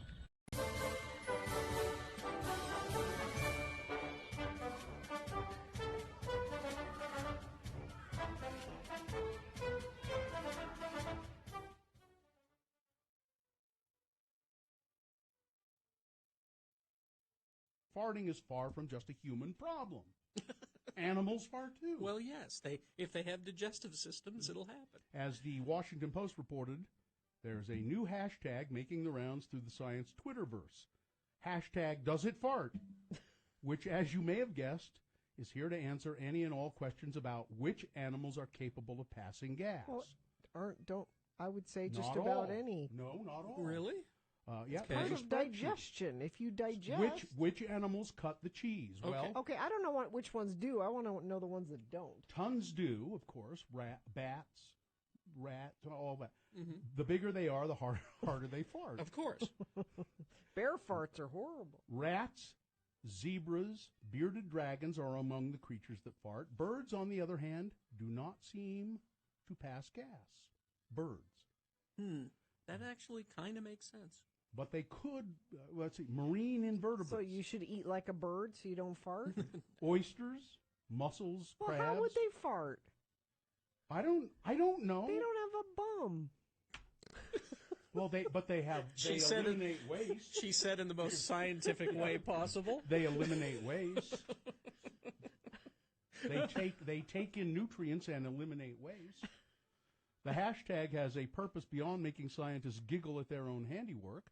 The paper explained whether or not a given animal farts is apparently a question that zoo employees often receive from kids who come to the zoo. Well, yeah. They ask the questions. Kids would ask that. If a little scatological humor keeps kids interested in biology, well, everybody wins. And if the hashtag #DoesItFart has you jonesing for more internet things at the intersection of animals and potty humor, there's always... no, I don't think I can say that one. It's about animals with the weirdest genitalia. Okay. Now, here's someone who's saying that birds fart because they've heard their cockatiel fart. I don't think you have. What have you maybe heard? it's just making I a think fart you've sound. heard it making a fart sound. Yeah. Yeah. Or they're mimicking you. Probably maybe? imitating you Yeah. farting. Yeah.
Okay, let's see. It's 8:21. Let's get to round 2 of your boner voting. Presenting to you now 3 news stories. These will be examples of bad, stupid, or funny human behavior. And you will decide with your vote of these 3 candidates which one is the worst, which one deserves to go forward to Boner Fight and possibly become Boner of the Day. Winning here, make sure it goes up against the winner of round 1. Round 1 happened an hour ago. We got that one taken care of, but we'll send both of the winners, one from each round, forward to Boner Fight. Possibly one of them will be Boner of the Day. So let's get a winner from this, round 2. 2 candidates now, a third after the news. Once you've heard all 3, then you will vote, and one of you lucky random Boner voters will receive tickets to see the hilarious Jeff Dunham and the Seriously tour, Sunday, December 5th at the Maverick Center. Boner candidate number 1. Well, it was a soft pretzel. Matt Stafford's wife, Kelly Stafford, is apologizing for chucking a pretzel at a fan during the Rams versus 49ers game on Monday, calling it, quote, a weak moment, adding she was very embarrassed by her actions. TMZ Sports has learned the L.A. quarterback's significant other, so Matt Stafford, the L.A. quarterback, his wife, Kelly, was in the stands during the Rams Monday Night Football game in Santa Clara when a fan behind her started trash talking about her husband. According to one witness, Kelly snapped, kicking off an altercation by hurling a soft pretzel at the man. Well, it was a soft pretzel. I mean, it wasn't a... That's the title of the Boner candidate, all right. According to one witness, she snapped. The stadium security eventually had to step in and escort Kelly and her friends away from the area to another section of seats. After the game, which the Rams lost 31-10, when a fan called out Stafford's wife for not diffusing the situation and letting things go, Kelly said, I am so sorry. I mean, I should not have behaved that way. I'm an idiot. He was saying a bunch of things that were aggressive towards our crew, and I have zero excuses, though. And it was a soft pretzel. And I tried to apologize, and it was a soft pretzel. Boner candidate number 1. It was a soft pretzel. Here's Boner candidate number 2. The clown of Congress wants an intern. Representative Matt Gaetz of Florida said Wednesday that Kyle Rittenhouse, the teen on trial for killing 2 people at a Black Lives Matter protest last year in Wisconsin, might make a good congressional intern, and said that his office may reach out to see if he wanted to help the country in additional ways. Why He's isn't not Matt Gaetz guilty. in prison yet? Why isn't that? He is not guilty. He deserves a not guilty verdict, and I sure hope that he gets it, because you know what? Kyle Rittenhouse would probably make a pretty good congressional intern, Gaetz said. Does Matt Gaetz know that Kyle's 18 now and not 17? Isn't that part of his criteria? Well, and he killed people. How about that? We may reach out to him and see if he'd be interested in helping the country in additional ways. This is the most despicably craven way of getting attention. Which that is I could why possibly think of. It's the only reason he's doing it. And that's why he's a star of the GOP. Getting attention. We're all trying to get Trump's base, so we're all going out of our way to be the biggest a-holes. Boner candidate number 2, the clown of Congress wants an intern. All right. Coming up in a moment, Boner candidate number 3. I told them that it was not necessary to thank me. Boner candidate number 3 for round 2. Coming up after this, Big Boy News and Opinioendo, brought to you by... Clark Planetarium is the go-to destination for people of all ages to learn about space and science. Open daily with 3 floors of free exhibits and 2 state-of-the-art theaters that are sure to inspire. Visit Clark Planetarium today. Well, for the 3rd year in a row, the 3-night music fest will precede the Super Bowl with Green Day, and Machine Gun Kelly, representing rock. As we are here to represent rock. as 2 of 6 big feature acts set to take stage at the Staples Center in L.A. This year's Super Bowl will be held at the multi-billion dollar SoFi Stadium, the joint home of the NFL's Los Angeles Rams and the Los Angeles Chargers. 15 miles away at the Staples Center, 3 nights of classic music will take place before the yet-to-be-determined teams will face off in the Super Bowl. The first night will be Halsey. Who is she representing? Not rock. And by the way, it's not the Staples Center anymore. Oh, yeah. It's the Crypto.com Center. Yeah. Also, let's see, who else? Machine Gun Kelly, Green Day. Who else? Oh, Blake Shelton and Gwen Stefani. Aw. I'm not sure who they're representing. Brett says that the other bands are representing Paper and Scissors. So, okay. Rock, paper. That's very fun. Well done. Very Thank funny. you. Thank you, Brett. Very Thank funny. you. There you go. So the watch TV accordingly. Always. I think that's just a good rule of thumb. So when you're out deer hunting, Wisconsin health officials said you probably ought to wear a mask. Yeah, because that ain't happening. when field dressing your deer during this fall's hunting season, the Wisconsin Department of Health has updated its guidance for deer hunters, adding new advice on taking precautions when out in the field. Hunters are always encouraged to use good hygiene. That never happens. And also when they're processing their animals to reduce their risk of exposure to possible disease agents. And they're saying this year you could get COVID from your deer. Did you get your deer? Did you get your COVID? Huh? These are not a group of people that are going to wear masks. And yeah. So I guess some of you have a camo thing that may freedom. use, but Apparently, the white-tailed deer population, they believe is quite infected with COVID, and they think it could be spread to humans if you're out there field dressing the animal. Liberals, intellectuals, peacemongers, idiots! Construction has had to be halted at the Eagle Mountain construction side of the, Facebook. Oh, yeah? The plant that they're building out there. Again, because they found more racist graffiti. Really? First incident was discovered November 8th when a racial slur was found written in a porta potty and reported to the Utah County Sheriff's Office. Basically said, kill black people on 11/29. Now they have Morton Construction, which maintains control over the site. Not very good control, apparently.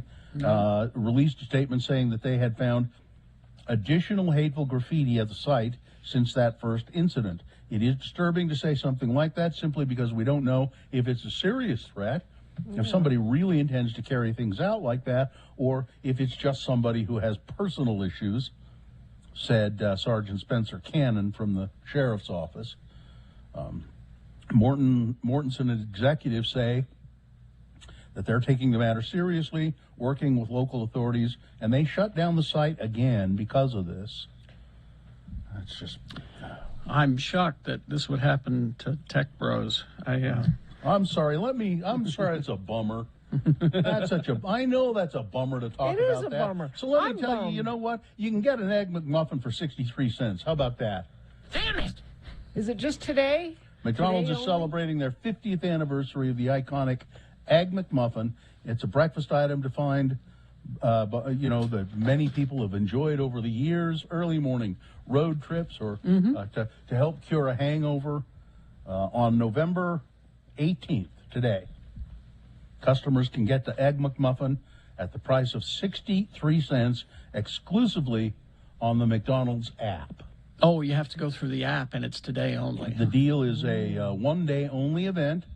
So my guess is that the app will be overwhelmed with people wanting the 63 cent. I may download the app today so I can get my 63 cent Egg should. McMuffin. Yeah. I assume that you can go, it'll give you a little on your phone coupon, and you can go to your local McDonald's and get your Egg McMuffin. Although, do they still serve, do they serve the Egg McMuffin all day? They didn't used to, and then they started doing some items all day. I believe you can get it all day. I don't know. So I just want to make sure I've got time. Carrie's a Wendy's guy. Don't ask him I was going to about. say, thank you for your point. I have counterpoint coming up. Let's see, one other quick item here. You got 3 minutes. Oh, okay. How about this is Jeff Bezos, renowned conservationist Jeff Bezos. As well as, I mean, he does. He does try. Yes, he has shared his vision for planet Earth. His It's not vision enough. for planet. Excuse me, I'm here to share my vision for planet Earth, Let's hear it. and I own Amazon. So, What's your vision for planet Earth, Mr. Luthor? well, it's not enough to protect it for the humans living here. No. Here's what we need to do. One day, I predict we will be visiting Earth the way that you visit Yellowstone National Park. It'll be No. Earth will be a tourist attraction. No, it'll be like visiting Chernobyl, is what you're meaning to say. It turns out that we've all been playing checkers about space tourism. Bezos is playing chess. Everyone's focused on billionaires sending people into the edge of space, but Bezos' grand plan is to actually send all of humanity out into space with the chance to revisit Earth like tourists. You know, we could just make it nicer to be here. We could just take care of what we have. Too late. And Not that too late. that radiation and pollution protection suit will cost you extra, Gina? to visit the It's planet. not too late. Gina. Stop. What? Gina, What? I'm here to bum people out. It's too hugging late. Boo. I'm sorry it's a bummer, but it's too late. All right. Sports weather traffic. Well, the NFL is worried about football players and Thanksgiving and getting together with families. So they have intensified their COVID-19 protocols around Thanksgiving. You have to get your whole family tested before you can hang out with them. And they are setting up testing sites at all of the headquarters for all of the different teams. And they want you to, NFL's making it a requirement to, regardless of your vaccination status, submit to COVID-19 testing for all family members and friends visiting players. So they are, and I don't know I don't think any of Aaron Rodgers' family and friends visit him because he doesn't have any anymore. No. So. Sure. NFL stands for No Freedoms League. Speaking of the No Freedoms League, tonight the game is 6:20. It's between the Patriots and the Falcons. Jazz are home tonight to the Toronto Raptors. That game is at 7 p.m. Weather, it's chilly today. Currently 30 degrees. Only going to get up to 51 for a high. Increasing clouds and a slight chance of rain overnight. Bigger chance tomorrow, it looks like, Friday into Saturday. And then we clear up and stay in the high 40s to low 50s for the weekend. So more November-type temperatures, it looks like. Friends of the program are sending me traffic alerts. I appreciate that. Crash northbound I-15, milepost 334. That's 7th South in Clearfield. 2 left lanes are closed there. And another friend of the program says there's traffic jam in Layton going north. Thank you. Those are both coming from you. Crash in Orem, left lane, several cars involved, causing slowage. Just arrived. Be careful, friend of the program who sent that one in. And what are you seeing? I need your help today. If you could text me and let me know what you're seeing on the roads, only if it's safe, of course. 33986. Injured in an accident? Everyone deserves an advocate. Call 801-355-5550 or go to utahadvocates.com. Donor candidate number 3. I told them that it was not necessary to thank me. I meant all morning to do further research on this story because I think you will find it's lacking in adequate explanations, but there is enough here to justify it being a boner candidate. Blackfoot, Idaho. A Southeast Idaho sheriff has taken a leave of absence after accusations that he threatened a church youth group and its leader with a gun. According to, it says, our news content sharing partners at East Idaho News, Bingham County Sheriff Craig Rowland allegedly threatened a group of young girls and a woman outside of his home last week. The alleged incident happened November 9th when the Church of Jesus Christ of Latter-day Saints Young Women's Group and their adult leader were leaving Thanksgiving thank you notes at the homes of members in their congregation. All right. Sometime around 7:30 p.m., the girls went to Roland's home and dropped off a thank you note. Okay. Shortly after the girls left the note, East Idaho News reports Roland came out of his house with a gun and made his way over to the car with the girls and their leader. He then allegedly pulled the woman out of the vehicle, made further threats, according to the sources close to the investigation. The women and the girls were eventually able to drive away and call 911. No criminal charges have been filed. Why? But the Idaho Attorney General's office said Roland has taken a leave of absence and the incident is under investigation. Well, what else was he? What else? What the hell is going on? What else was he supposed to do, Bill? There's no Open other the envelope recourse. and see that it was a thank you note and thank them? What the hell? Or just throw it away if you don't want Yeah. it. What? You couldn't possibly do... I'm stunned. Well, that kid with the paper, he better watch it. Boner candidate number 3, I told them it was not necessary to thank me. All right. Let's review the first two and vote. Boner candidate number 1, what was a soft pretzel?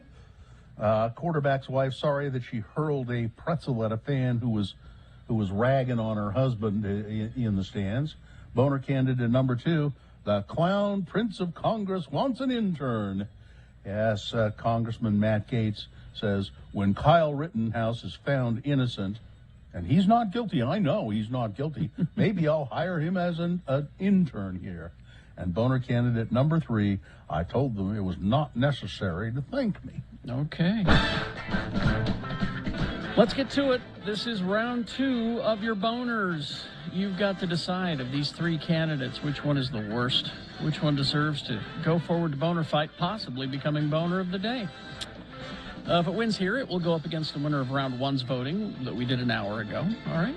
But we'll have boner fight at 9:20. That's when you'll decide between the winners of each round, those 2 candidates, which one's boner of the day. Don't worry about that now. Let's send one of these 3 forward to boner fight. 1, 2, or 3. Remember your candidate number, the one that you think should win. Put that single digit in the message of a text, and then text that to 33986. Easy.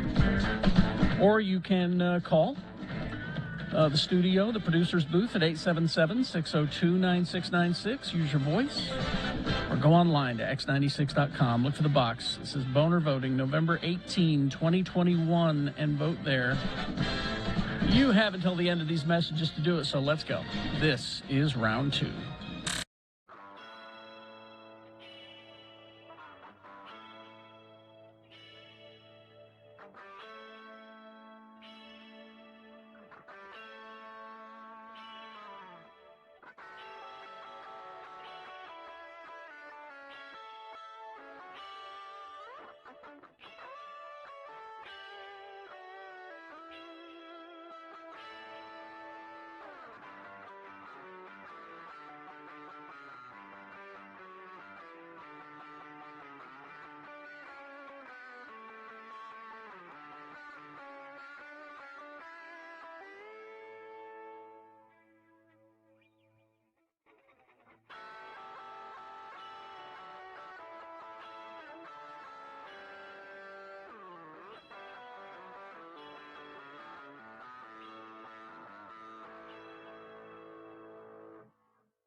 So my kids are doing the hybrid school thing, which is... So part gasoline and part electric?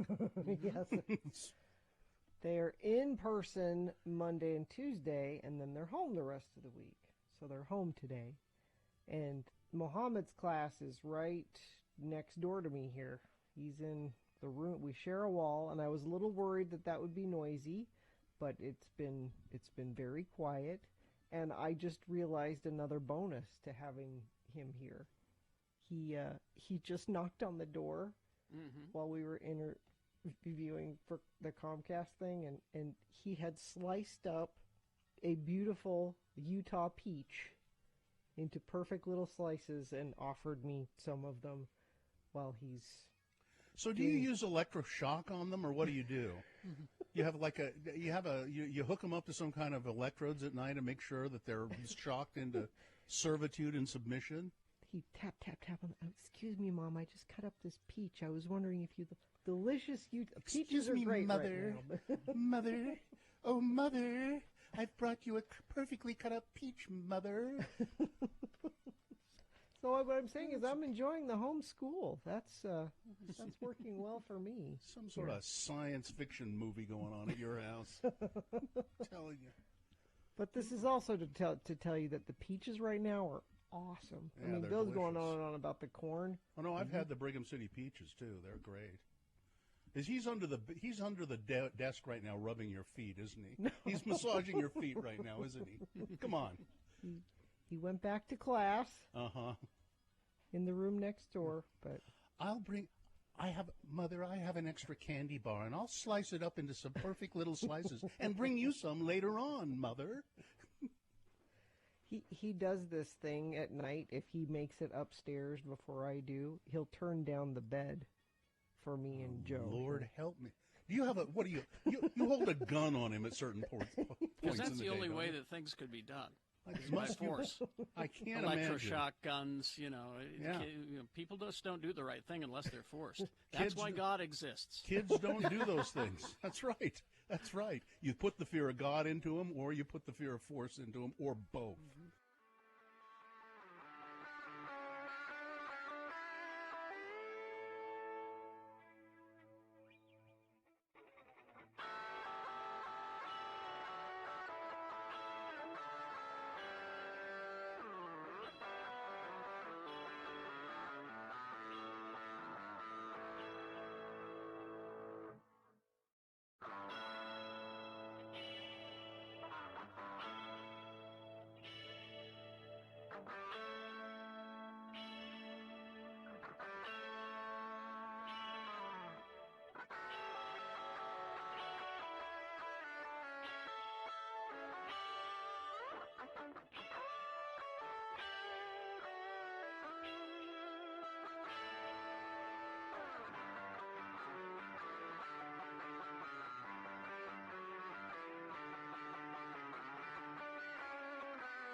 Okay, we'll award bonus round 2 in a moment. UtahAdvocates.com. Listen, the Advocates now the Candy Cane Corner.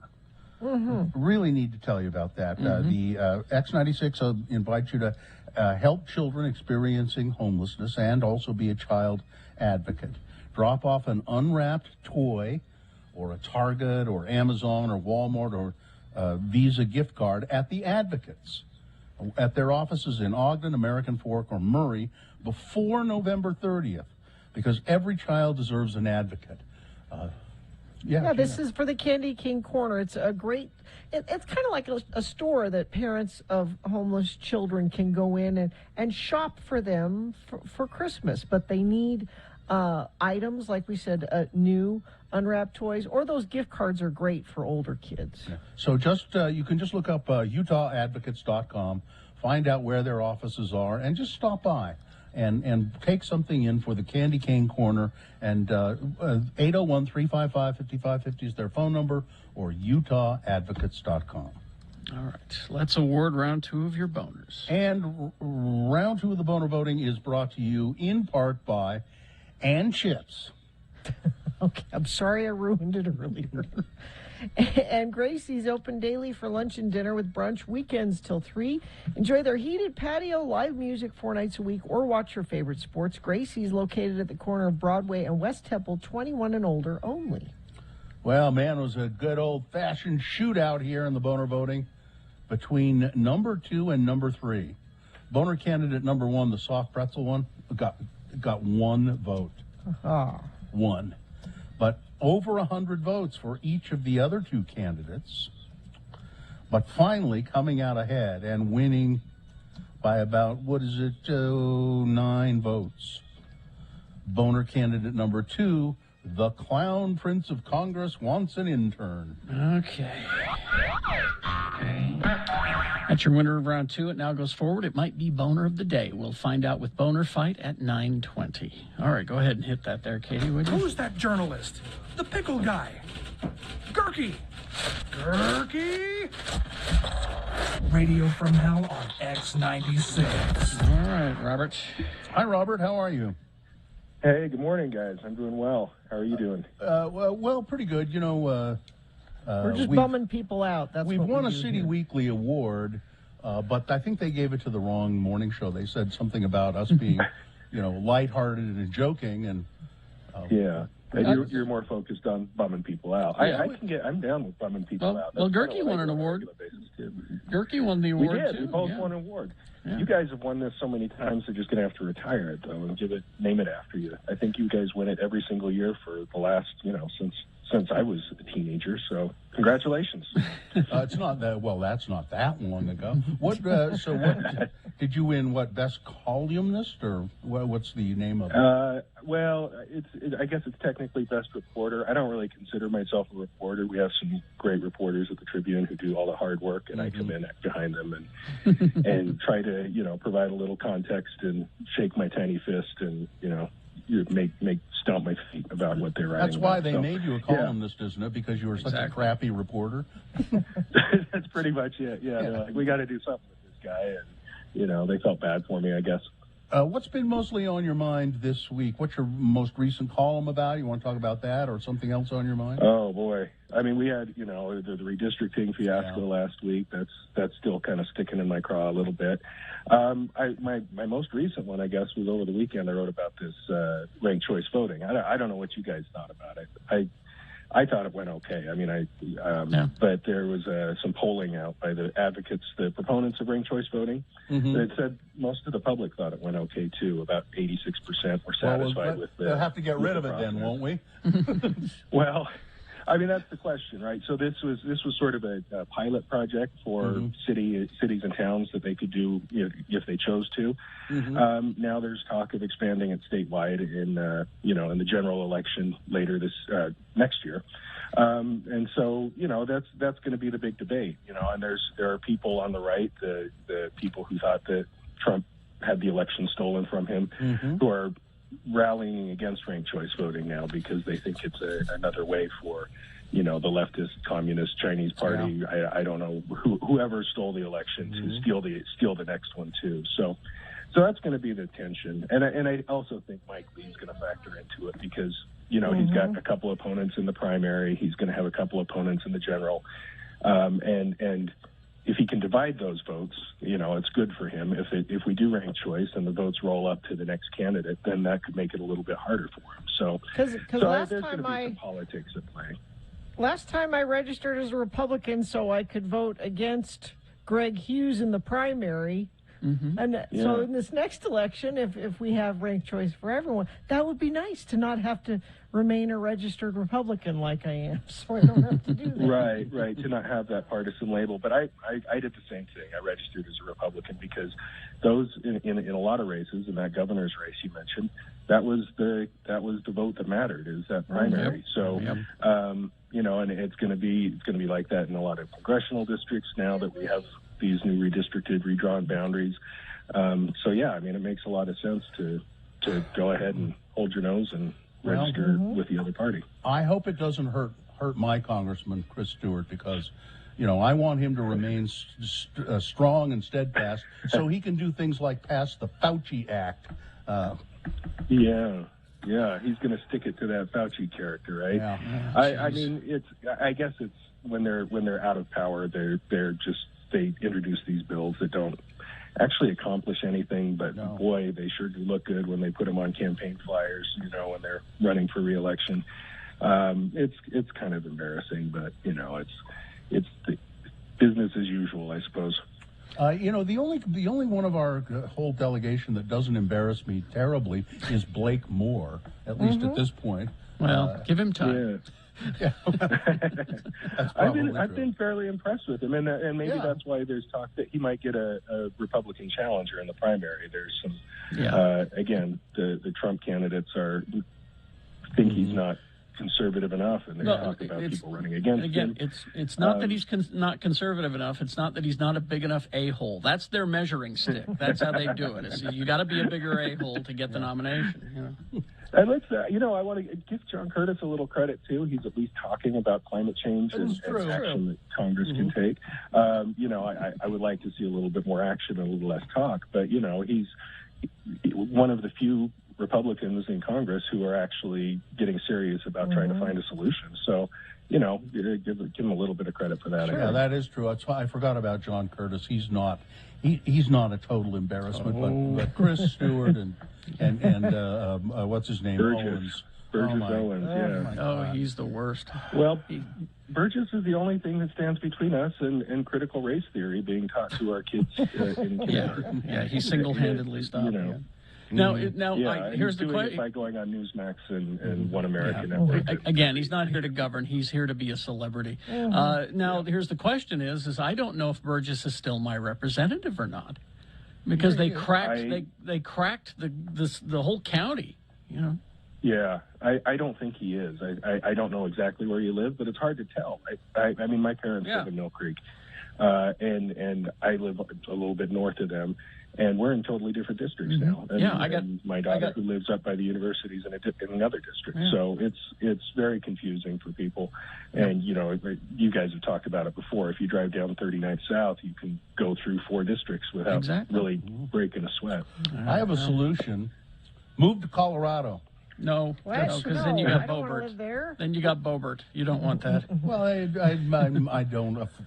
I may not have Boebert, but I know I won't have Owens and I won't have Stewart if I move to Colorado. Right. That's for sure. Thanks, Robert. Well, thank you guys. You have a good week. We'll talk to you later. All right, we'll see you. Sorry, Robert. Contests wait for no one. Traffic, please, Gina. Yep, crash northbound I-15, 7 south in Clearfield. It's affecting 2 left lanes through there. Also crash northbound I-15, 2nd south in Linden. 3 left lanes are closed there. That's causing some major slowing through that area. Booztique features accessories for wine, cocktails, and pairs well with a global pandemic. But if you're sober curious, Booztique has non-alcohol wine, gin, and whiskey too. Open 11-ish to 7 p.m. Monday through Saturday, 315 East Broadway. All right. Thank you very much. Okay, we're going to take a break. Now, after these messages, you're going to get word number 2 for today's $1,000 a day giveaway. Yeah, you could, in theory, win the $1,000 today with just one entry, but why not get all of them? Well, you've missed one. Maybe you entered, 7 o'clock. We got the 9 o'clock. Then we have the 11 o'clock word, then the 1, 3, and 5 o'clock words. So collect them all. Text them into us. That increases your chances of winning $1,000 today. And the contest ends tomorrow. Tomorrow is the last day, so you got to play. Be ready for that. Coming up after these. And then we got boner fight and all of that stuff. Reasonable amount of news, all coming up. Wendy's for breakfast. Counterpoint. All right, $1. $1 at Wendy's for breakfast. Made. That's almost nothing. Yeah, I mean, you got the change there in your little cup in your car. You could easily get yourself for $1. Oven-baked bacon or savory breakfast sausage sandwich. Now, this is the breakfast biscuit sandwich specifically. And the bacon is oven-baked, makes it flavorful and just a good mouthfeel. And, of course, the sausage is seasoned just right. It's superior, in my opinion. You got the fresh cracked egg. You got the cheese served on top of a hot, flaky biscuit. Not some other kind of thing. A biscuit. We're talking a flaky, buttery biscuit. And that will make all the difference in your breakfast biscuit sandwich. Melt in your mouth, buttery good. A good biscuit is a wonderful thing. So hit your drive-thru at Wendy's on your way. I think it goes until 10:30. It's different for every location. And this is for a limited time only at participating U.S. Wendy's. But hit the drive-thru Wendy's for breakfast. The breakfast biscuit sandwich for $1.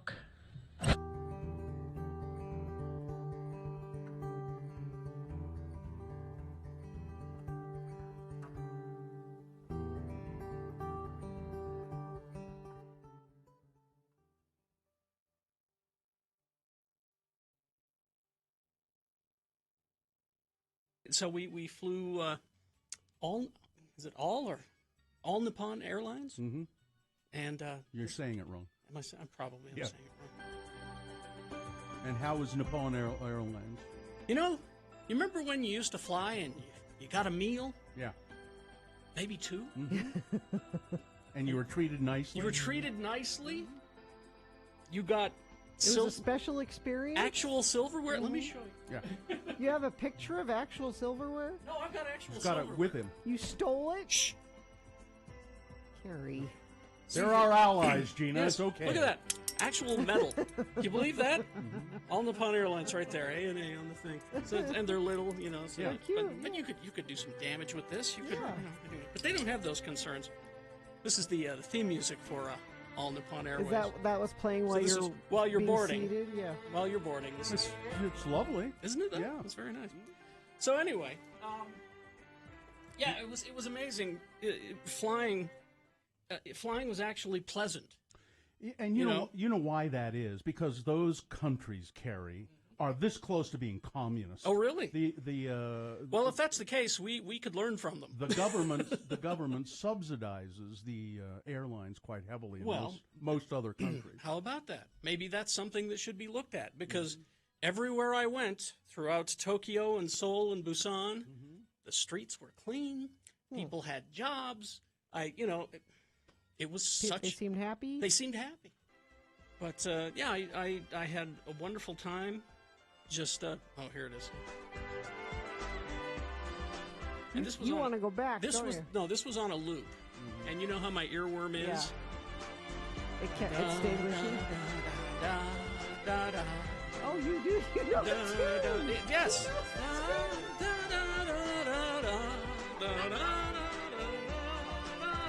knows it. Because it would not stop. It just kept playing over and over. It's the only unpleasant experience about flying on ANA. It's the only thing.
And it's time for your next keyword in the 1K a day cash bribe. This is the second one of the day. 7, 9, 11, 1, 3, and 5. Those are the times you get your keywords.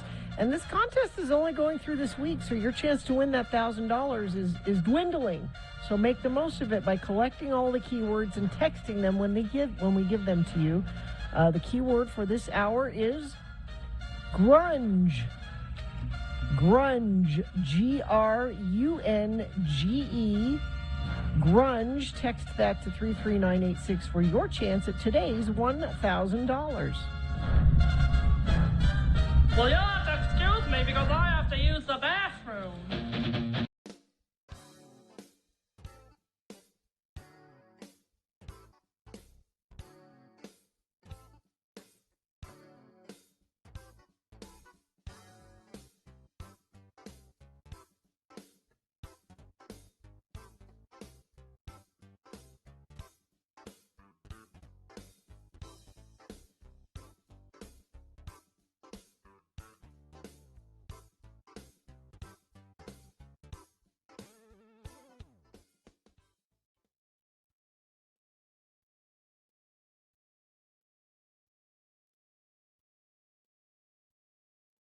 Let's join Carrie and Bill at the Acme Broadcasting Company party at Rockport Reservoir.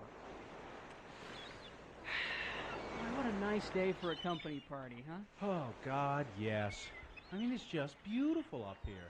And you know, we deserve this, don't we? I think that everybody on the staff deserves a nice party like this. I mean, we've all worked so hard to get this station to show in the ratings. Yeah.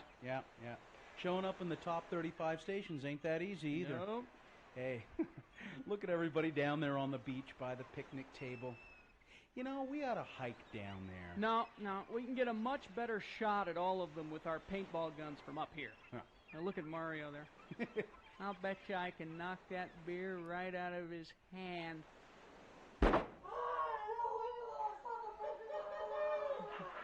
Good shot. hey, they can't see us up here, can they? Well, apparently not. Hey, listen, see if you can splatter the side of Bessie with a volley of that green paint you got. Righto. Just about spelled my name. Hey, they're all starting to scatter and take cover now. What a great party. Hey, see if you can hit Sunny before she makes it to that tree. Okay. Oh, damn, I missed her. You know, she's so thin, there's not much of a target there. Hey, what's Ed Acme doing? Well, it looks like he's pushed over the picnic table and he's using it as a barrier. Get out your binoculars. Got him. Oh, my God. That's a 30-30 he's pulling out of his knapsack. Oh! And it looks like he's got a bead on us, too. That was too close. Godfrey. Jeez, everybody else seems to be packing heat, too. Look at that. Mario's gunning back at us with some kind of flare gun. Whoa! Gee! All right, Sonny thinks she's going to hit us clear up here with that little pistol of hers. Oh! Oh, but Acme's really got us pinned down with that thing. Well, then I guess it's a good thing I brought this to the company party, isn't it? Oh, an Uzi. Yeah. Bill, you the man. Oh, God, what a great party.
Was we felt like it. Well, because he's my favorite, Dave Grohl, Yes. of course. And I just saw this, and I thought we would share it with you. So Foo Fighters, Sorry. Foo Fighters is releasing, I think, is this today or tomorrow, a video for a new song off their latest album. It's Love Dies Young, which we just played. Nice song. And there's a video clip teaser of the video that's coming out, and it's starring Jason Sudeikis. He's wearing an American flag jacket, and he's a coach. He's not Ted Lasso, but he's not Ted Lasso. He's a a coach. swim coach instead of a soccer coach. Yeah. So here, And Carrie's going to play a little clip of it. here's a bit of it. How lucky are we? How lucky are we? We get to do something that we love, that we're good at. How lucky are we? You get to do your synchro. I get to coach you. I get to coach champions, potential champions. Today is the most important competition of your lives. I yell at you because I love you. You listen to me because you love me. Is this a weird dynamic? Yeah, sure, from the outside. Two losers. I picked you up out of the water with my hands from the scruffs of your necks, and I looked at you, and I said, you will be a champion! Or not. Or not. Now, the funniest part of this is, now that's all the clip you see, and you're just seeing the coach talking to a bunch of swimmers' backs. Now, it's pretty clear who the swimmers are. It's the band. But they're dressed like... In women's bathing suits. Yeah, female synchronized swimmers. They So got the- as always with the Foo Fighters, I appreciate their sense of humor, and I can't wait to see this full video. Jason Sudeikis, who is playing a completely opposite character from Ted Lasso in the Marvel cartoon series Hit Monkey. Did you watch that? I watched the first episode. I didn't get to the rest of them. I guess they're all up on Hulu and you can binge them. It's interesting how some of these services, they just decide what's going to be bingeable and what is not. Because like the Some last... they want to force you to wait. Yeah, the last series I watched on Hulu was MODOK, and they drop it once a week. This time, they're dropping all the episodes of Hit Monkey, but he voices the lead human character in that, and he's a jerk. Is his toupee as bad in the cartoon as it is in this video? No, because he's playing a different character. See, Oh. and he's animated. Oh, that would... silly me. Silly me that I didn't think of that. And, I told you about, I got the Dave Grohl book for my birthday from my husband. This one? No. I mean, I think that's an excerpt from it. But Yeah, it's just a proof of it. So what my sister said, I was going to get you the Dave Grohl book for your birthday, but I thought somebody else might get it for you, so I didn't get it for you. Then on my birthday, I opened up my present from my husband, which was the Dave Grohl book, which I was thrilled with. So I thought, oh, good, I can take this to Florida when I go visit Festus. So the first night we're with Festus and his wife, we go out to dinner, and I've got my big purse because we came straight from the airport, and it's got my stuff, and I'm pulling stuff out of it, and I pull the Dave Grohl book out, and Festus looks at me and looks at his wife and looks at me. And at that point, I know that Well, he you has got two of them. also purchased me. You've got two of them. You didn't have... I If you'd know. only known, you wouldn't have had to take the one to Florida. There would have been one there already. Exactly. And God bless Mary Claire, because she said, Festus, did you write in that book? You should always write in a book when you give somebody the gift of a book. And he said, yeah. no, I didn't. And she said, take that book and write in it before you give it to your mom. And he wrote me the most beautiful letter in the front of that book that I am so grateful for. I'm grateful to Mary Claire for bringing it up, and I'm grateful to him for writing in it. I always do that, though. I always say, somebody else might be getting you $1,000. Somebody else might be giving you I was $1,000. going to do it. I was thinking, somebody might be, I was gonna, and then that way I'm off the hook. I had potential for having 3 Dave Grohl books, but my sister backed out, and now I have 2. Well, listen, I'll be happy to get you one and write you a beautiful note in it. I would love that. I'll just write you a beautiful. Here, I'll write you a beautiful note in this knockoff. Hey, wackadoodle. I hope you enjoy your Dave Grohl. All right. We will take a break. We will be back. Boner fights after these. Stand by for that. Also, a reasonable amount of news all coming up, all on the way. Brooklinen.com. Okay, here's the thing. They've got their big sale happening right now. And shopping for the holidays doesn't get any easier than Brooklinen bundles. You can save more when you stock up on essentials for your space or your friend's space. Since it's the holidays, you're probably buying gifts. And now it's time to get to the gift giving. Deals on items for everyone on your list. Whether you're shopping scents for a candle lover, yes. It's not just sheets and towels and robes and that kind of thing. It's all kinds of things for your house. So, or you're grabbing a gift card. You can get gift cards for Brooklinen, and then people can pick what they want. Their comfort game is unmatched, and it is Brooklinen's biggest sale of the year happening right now.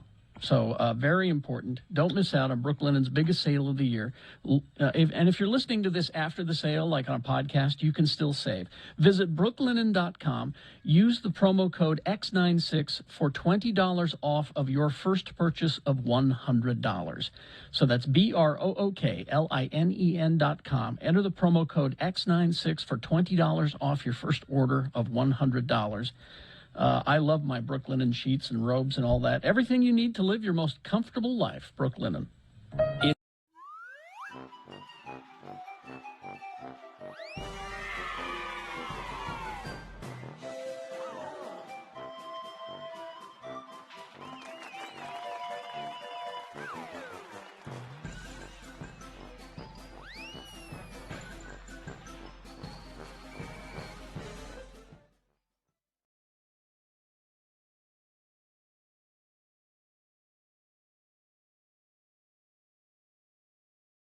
Lair.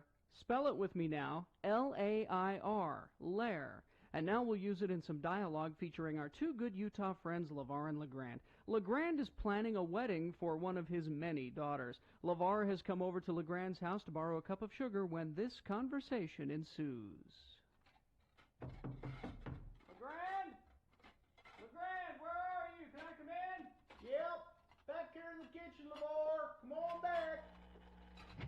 What in heaven's name are you doing, LeGrand? Well, as you know, LeVar, my little girl, Tabiona, is getting married this weekend. Right. Well, I'm putting on a wedding, and it ain't easy or inexpensive for that matter. I'm saving myself some money by making the wedding cake myself. You can make the cake cheaper than the ones you can get at Horman's? You know, the ones that come with the plastic balloons or rainbows on them? Oh, yeah. And I can make a bigger wedding cake, too, for half the price. Huh. I found a recipe here in my old copy of the Ensign. How to make a big wedding cake for cheap. Look here at the picture. It's a 7-layer cake. Boy, howdy, that is a beaut. How many layers is it? 7. 7? 1 more than 6, 1 less than 8. 7 layers. Looks yummy. Hey, what's in each layer? Sugar and Lord. Good Lord, LeGrand. That ain't 7 layers, that's only 2. Listen up, LeVar. I mix some Lord with some sugar to make the Lord sweet. I put that between each one of the cake layers to sort of glue them together, and then I cover the whole thing, all 7 layers, with another huge glop of Lord mixed with sugar, except that's dyed pink. Hence, a 7-layer cake. Oh. Well, what's the decoration you put on that then? Like candy hearts or them little silver BBs or anything like that? No, but we got an old Barbie and Ken doll dressed up in wedding clothes. One of the little kids is making a cute gazebo-type thing out of Play-Doh. We're putting that on the top layer. It's going to look like a real wedding cake. Oh. Hey, who's your little girl marrying, anywho? What's his line of work? Well, he's a nice young man from Magna named Laron. He's a bricklayer.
The 9:21. We do have Boner Fight coming up here in about 5 or 6 minutes. So before that, a reasonable amount of news brought to you by.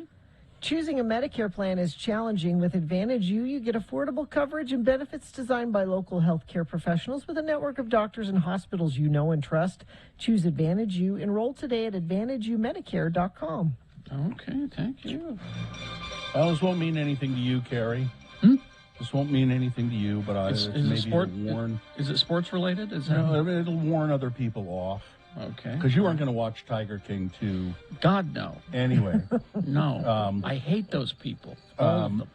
Yeah, I do too, but I watched the first series because it was so sort of you couldn't look away at some point. It was train wrecky. And so I watched it. Now the number 2, Tiger King 2, it's called, available in advance to some critics, and they're saying, nope. There's nothing more to add. Yeah, it is in fact Tiger King number 2. Yeah. That really is pretty much is. So I'm so not don't gonna worry. do it. I was thinking I'd watch it just No, because it just encourages them, you know. I don't believe that me watching it is going to change the future or not. But Bradley Cooper, why does this happen? Lady Gaga just did this show with Adam Driver, and they have these steamy sex scenes. And now they're saying, is there something going on there? Are there a thing? Are they maybe they're having a relationship? Because man, they just really seem to. It's called acting, and if you're good at it, you believe that they are really in love. And so they have to go back and ask Bradley Cooper. Okay, when you did *Star Is Born*, you and Lady Gaga. No. So what this tells you is, you know who's a really good actor? Lady Gaga. She's convinced you twice that she's in love with these people she's starring That's right. with. Bradley Cooper and Adam Driver didn't have anything to do with it. It was all Lady Gaga. Of course they did. He's Bradley Cooper's happy. Okay, ask me again. That's fine. It's called marketing, and we're all falling for it. There's a bill being introduced in the Utah State Legislature. More than 100 people filled the state capitol rotunda to call for lawmakers to make menstruation products more widely available in schools. Excellent. Right now, Utah schools are not required to have tampons, pads, or similar products available. I assume they're not really required to have toilet paper and soap available either, right? Isn't that? No, of course they are. Yeah, so they should have these products available as well. This is long overdue, and I am so glad that this is being addressed. Occasionally, a school nurse or teacher will have some that they paid for with their own money, but a girl has to go and ask for it, said Emily Bell McCormick with the Policy Project, which is pushing for a change. Just like we would never have to go to the office and ask for toilet paper, we shouldn't have to be asking the kids in the school to go to the office and say, "Could I have a tampon? Can I have a period product?" And you know what? Some girls don't start their period until they're in high school. And what if you're at school and it can happen at any time? It could happen in any period. Exactly. I've seen that show. Your period. Exactly. Your period can happen in any period. But it should be free and widely available. Absolutely. Just like, a lack of access to the products can force girls to miss school. On Wednesday, the group got a big boost when Representative Carrie Ann Lazenby of Clearfield announced that she would run a bill to make period products available in junior high school and high school. I don't know, isn't that junior high school? If you're making period products available, aren't you encouraging promiscuity somehow? I'm sure someone will find a way to make that. Nothing to do I'm with sure it somebody will. At all. Somebody will say that, or somebody will figure out a way to that they think that that's the case. There's some dumbass legislator from, I don't want from Litchfield. my daughter to learn about these things on her own in a high school bathroom. I found a YouTube video that can teach her everything. I don't. Lieutenant Governor Deidre Henderson appeared at the rally to offer her support and said, "It's about dang time we did this. Dang." Yes. Let's see now. There is a proposal which would allow transgender athletes to compete in Utah high school sports. Controversial transgender student athlete bill back for a second run in front of the Utah legislature. Now she's trying to make it sound good. This time, a proposal paves the way for athletes to participate in high school sports. I'm passionate about preserving fair competition and equal athletic opportunities for all students, said State Representative Kara Birkland of Morgan. Birkland got a preliminary endorsement from the Human Services Interim Committee on her proposal. It is the reintroduction of a controversial bill banning transgender athletes that died during the final week of the 2021 session. So she's the one who introduced that. Ban transgender athletes. If you are transgender and you want to play, let's create a spot for you to play. But let's make sure that you're committed to this, because this is lifelong for these athletes who may be displaced because you joined the team. Not the new draft. True.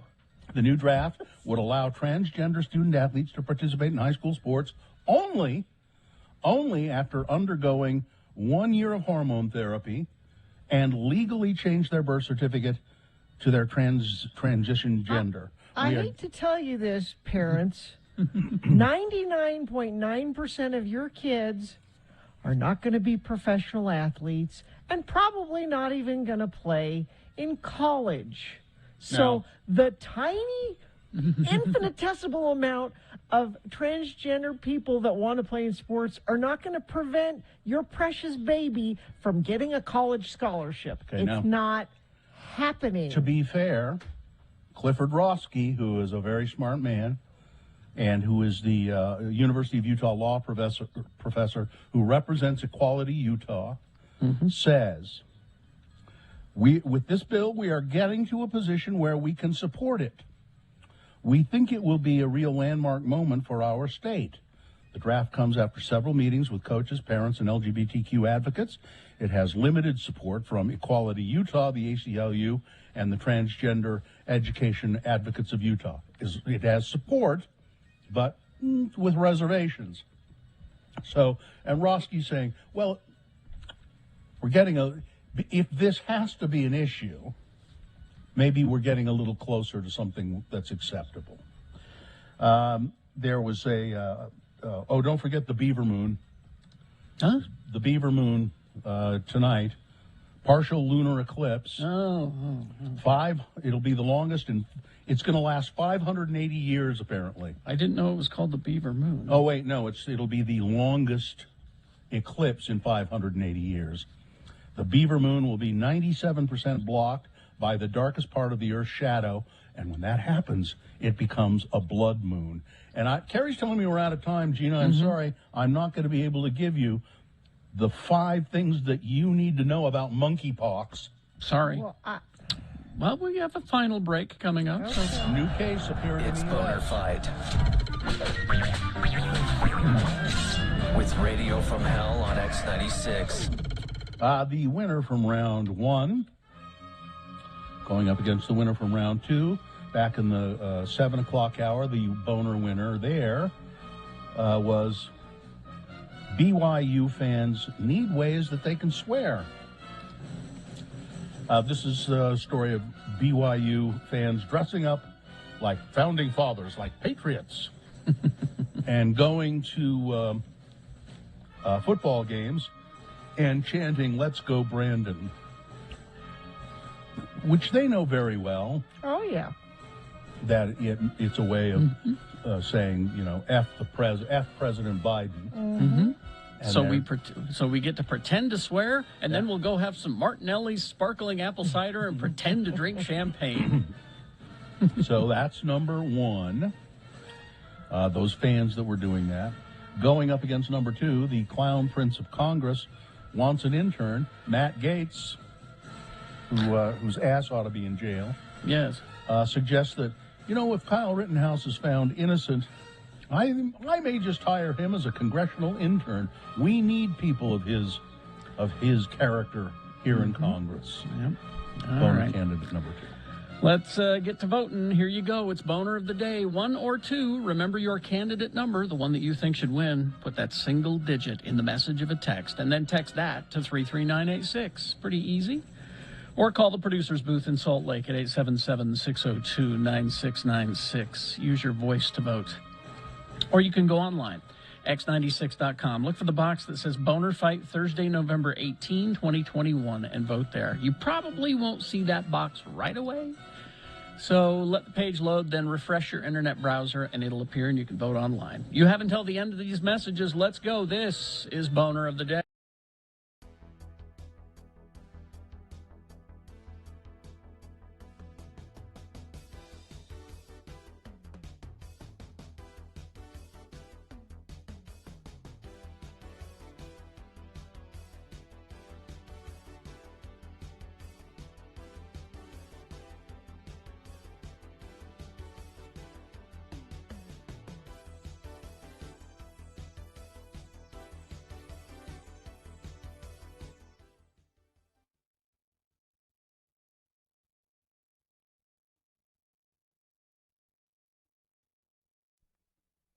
Condom. Condom. Spell it with me now. CONDOM. And now let's use it in some dialogue featuring those two Utah guys, LeVar and LeGrand. We join LeVar and LeGrand as they split a hot fudge sundae and have some postum down to the Snell Groves. Remember, the word of the day is condom. Oh, ma'am, this is really some good hot fudge. Nobody does fudge like Snell Groves, don't you think, LeVar? Yeah, I suppose. Oh, and they make a mean cup of postum, don't they? Yeah, I guess. Well, of course, Leatherby's is pretty good, too. Like you. Well, you like the Leatherby's, don't you? Yeah, whatever. Well, for heck's sakes, LeVar, what is your problem? You are as closed-mouthed as a clam Oh, today. it's nothing against you, LeGrand. I'm just worried about my nephew Varnell. I'm afraid he's gonna have to get married, and he's just too young. Why, what did he do? Did he get that little girl he was going with pregnant? Well, she's knocked up all right, but it ain't Varnell's fault. He don't have no experience with women. He didn't know what he was doing. He's a good boy. Varnell is just a little bit naive in the ways of love and sex. He got her in the family way all right, but he was fooled by that little tramp Chanel. She conned him into it. He didn't want to have sex with her, but she conned him into it with those feminine spells and such. She conned him, LeGrand. Now, settle down, LeVar. I believe you. Same thing happened to me when I married Vernille. She used some kind of evil spell to get me to have sex with her, too. Well, not before we was married, of course. But she uses them spells on me now. For heck's sakes, I don't want to have sex with the woman, but somehow she gets me to rise to the deed. Well, that's what happened with Varnell. I mean, that temptress conned him into the sex deed. I told him this would have been avoided if he'd just wore one of them little rubber things on the end of his tallywhacker. What do you call them things? I just call them rubbers. Well, if he'd have had on a rubber, she wouldn't have gotten pregnant, even if he weakened when she conned him into sex. Now, he's not going to be able to open that lawnmower and knife sharpening business he's dreamed of. His life is just over. Well, now have some more postum, LeVar.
It is time to award Boner of the Day. And it's brought to you in part by Fish and Chips. And live at the Eccles. Is it Alton or Alton? How does he say it? Alton. Alton Brown, live Beyond the Eats. 2 shows Saturday, November 20th at Eccles Theater. For tickets, visit liveattheeccles.com. So BYU fans need ways that they can swear, chanting the brand. Let's go, Brandon! At game. It got some votes, but yeah. But when you really put it up against Matt Gaetz saying, Yeah. "I'm going to hire Kyle Rittenhouse to be a," kind of hard to compete with that. God, it certainly is. Number 2 is the winner. That's your Boner of the Day for today, Thursday, the 18th of November, 2021. Now qualified to be Boner of the Week. That'll be decided tomorrow at about this time by Dave the Flower Guy. All right, go ahead and hit that, Katie. And, the following is a sponsored feature. Let's get Melissa on the phone. Melissa Stark. Hello, Melissa. Hello. Hey, Melissa. How does one become commissioner of apprenticeship programs for the state of Utah? Well, I guess it just takes a lot of hard work of working with industry and education partnerships to provide additional opportunities for people. It's a passion of mine. That describes you to a T, doesn't it? So it is National Apprenticeship Week. Talk about first of all, what is the classic definition of an apprentice? So an apprentice, by definition, is really just a novice or someone that needs to learn how to do something. And really an apprenticeship is a training strategy that combines paid on-the-job learning with formal classroom instruction to prepare people for careers. So it's really an earn and learn model. It was long gone are the days when the interns were unpaid. I think when we started out having interns, we didn't pay them. We went through our fair share of unpaid ones, and then we started paying them. Yeah, I guess that happened because you could. Some intern took it to court and said, it's not fair, and indeed they should get paid. It is the right thing to do. How do you? Yeah, I'm sorry. Go ahead. I agree. I think if you're doing a job, you should be paid. Yeah. Sure. So how does one find an internship or how do you apprenticeship? Do it? Yeah. Oh, excuse me, an apprenticeship. Yeah. So an apprenticeship you can find by going through jobs.utah.gov. You can contact local industry associations. You can check with some of the unions. You can check with some of our educational institutions. There's a lot of partners that offer apprenticeship programs.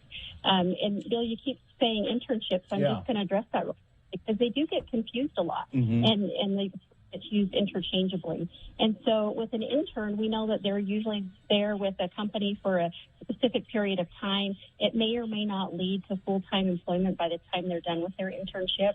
But with an apprenticeship, you are actually hired by the employer.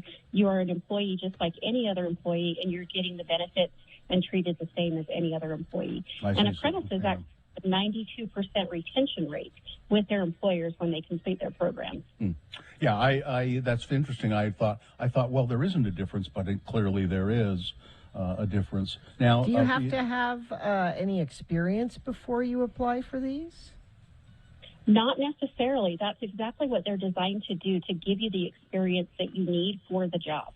So they train you, they give you on-the-job training, and then also provide you with the technical related skills training in the classroom. But you just do it at the same time instead of doing one or the other. You get them both.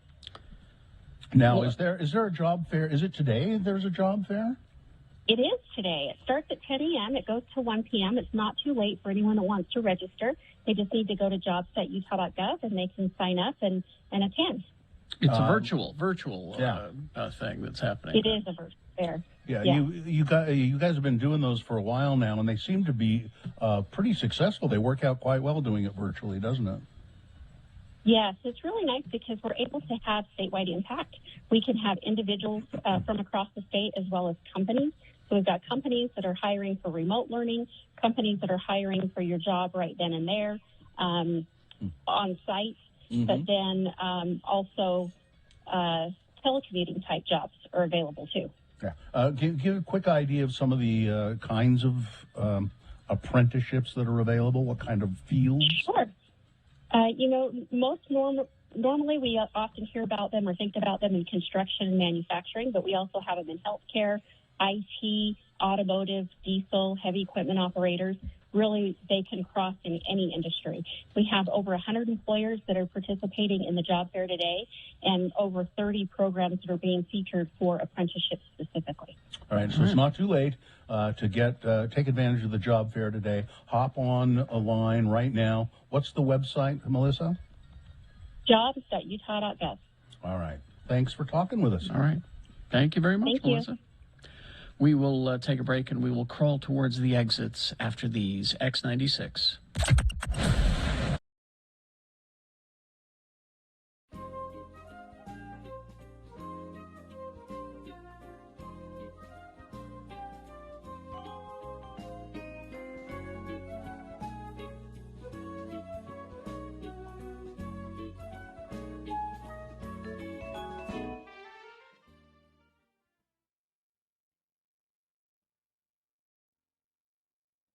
He works late a couple nights a week, and then I'm in charge of dinner.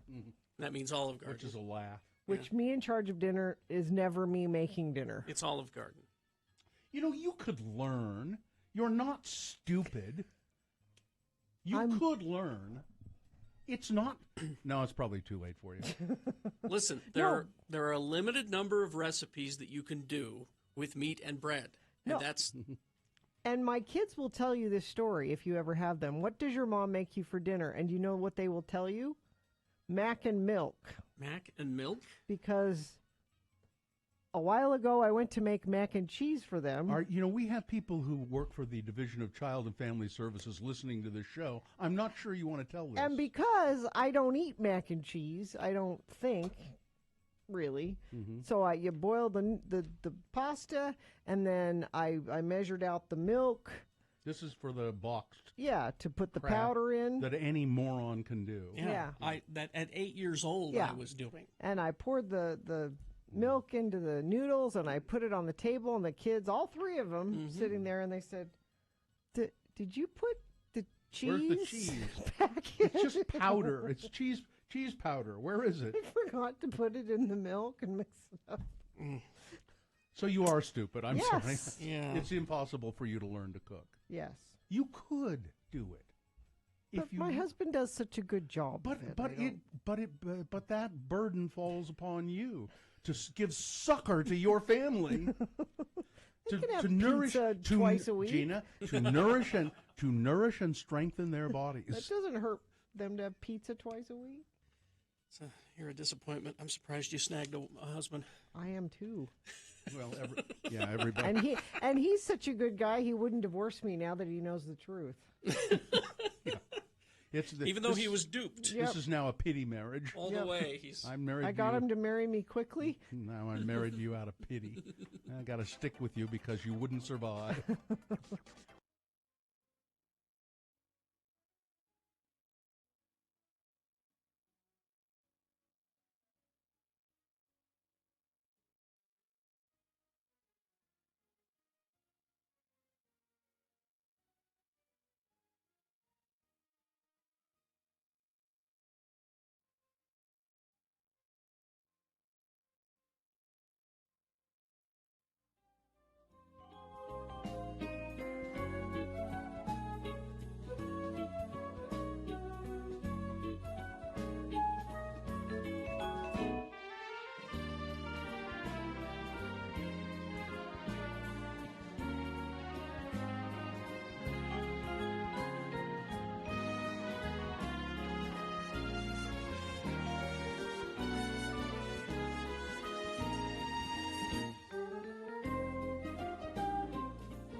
Wouldn't that be miserable?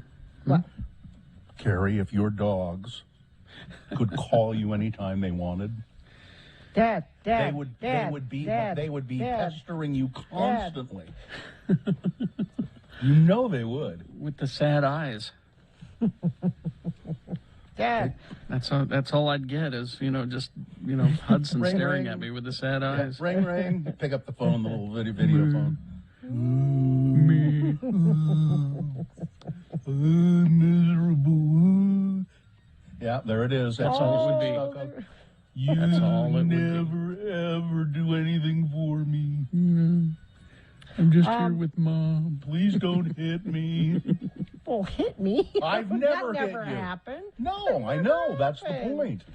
Don't hit me. I've never hit you, but don't. Oh. See, he looks sad, but he's not sad. That's not a sad dog. No, people would kill for the life that this dog has. Lives better than most people, yes. The handsome beast. Oh, he's weird looking.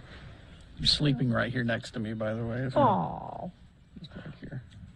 I got an email I could read quickly. Is it of interest? I just kind of, yeah. Well, okay. We'll be the judge of that. Let me get the jingle here. Damn it. That's the wrong. No, that's not it. That's not it at all. No. That's your dog's trying to call you. Exactly. He doesn't know what he's doing. Where is it? He's cute, but he's stupid. That's just like my kids. Yeah. It is an email of interest, then, is yes, what you're telling it is me. indeed. All right, let me. Here we go, then. Emails of interest. Says, good morning, Gina. Something's been bothering me for many, many years, and I need to apologize to you about it. Okay. When you joined Radio from Hell, I thought you were going to be the Yoko in the morning show. I remember going to an event, I think maybe at Kirkham's, and I told one of the DJs that I was not excited about you joining Radio from Hell. I was so wrong. I can't even imagine a show without you now. Boy, I can. The good old days. Yeah. I love your commentary and what you add to the morning show. I'm so sorry for even saying something at that event 100 years ago. It was, in fact, 100 years ago. I could check my calendar, but I think that's right. If I ever get a chance to meet you in person, I will 100% apologize to you. Thank you for making me smile when I listen. I really do think you are an incredible human being. Aw. Thanks, Mary Jane. Oh, it was Mary Jane? Mary Jane thought you were going to be... Email of interest. Emails. Oh, interest. No apology necessary, Mary Jane. Shouldn't an email of interest be of general interest, not just of interest to one person? You're disputing my email that I brought for emails of interest? I can see where it would be of interest to you. You're telling me that anytime you have proffered an email of interest, well, it has always been for the general good and not specifically addressed to you about a specific... You're telling me that has never happened. Well, I can't tell you that. Because it has. Well, I don't know that. I'd have to search the records to see. There are no records. I know. There are no I know. I'll check with the Tropos to see if there are records. Yeah. Sorry. I'm sorry you didn't like my email. No, I thought it was fine. It was fine for you. I don't know if it was of general interest is all. I can see where it was very interesting to you. Mary Jane, I'm wishing I never joined the show 100 years ago, because look where it's got me now. I'm just getting on Amazon here and sending Bill a shovel over to his house. Listen, Missy, you're sitting pretty and you know it. He can dig the hole deeper with Come this on, nice Missy. long-handed shovel Calling that I'm you going Missy to. is Hey, Missy. helpful than You're sitting pretty. You know you are. Yeah. I just wanted to thank Mary Jane publicly and tell her she need not worry about apologizing. Now, here's the question, though, because when we were talking about this earlier, and you have a better memory for these things than I do, when we were reading the City Weekly thing, and it said 20 something. It referenced 25 years, and you said longer. Yeah. Do you? Well, we've been together 26 years. Oh, Just okay. the three of us. Just the three of it. Now, the two of you since 1986. 86. Okay. I keep forgetting. So, Yeah. Katie, what year were you born? So really long. 95? Yeah. Holy crap. It's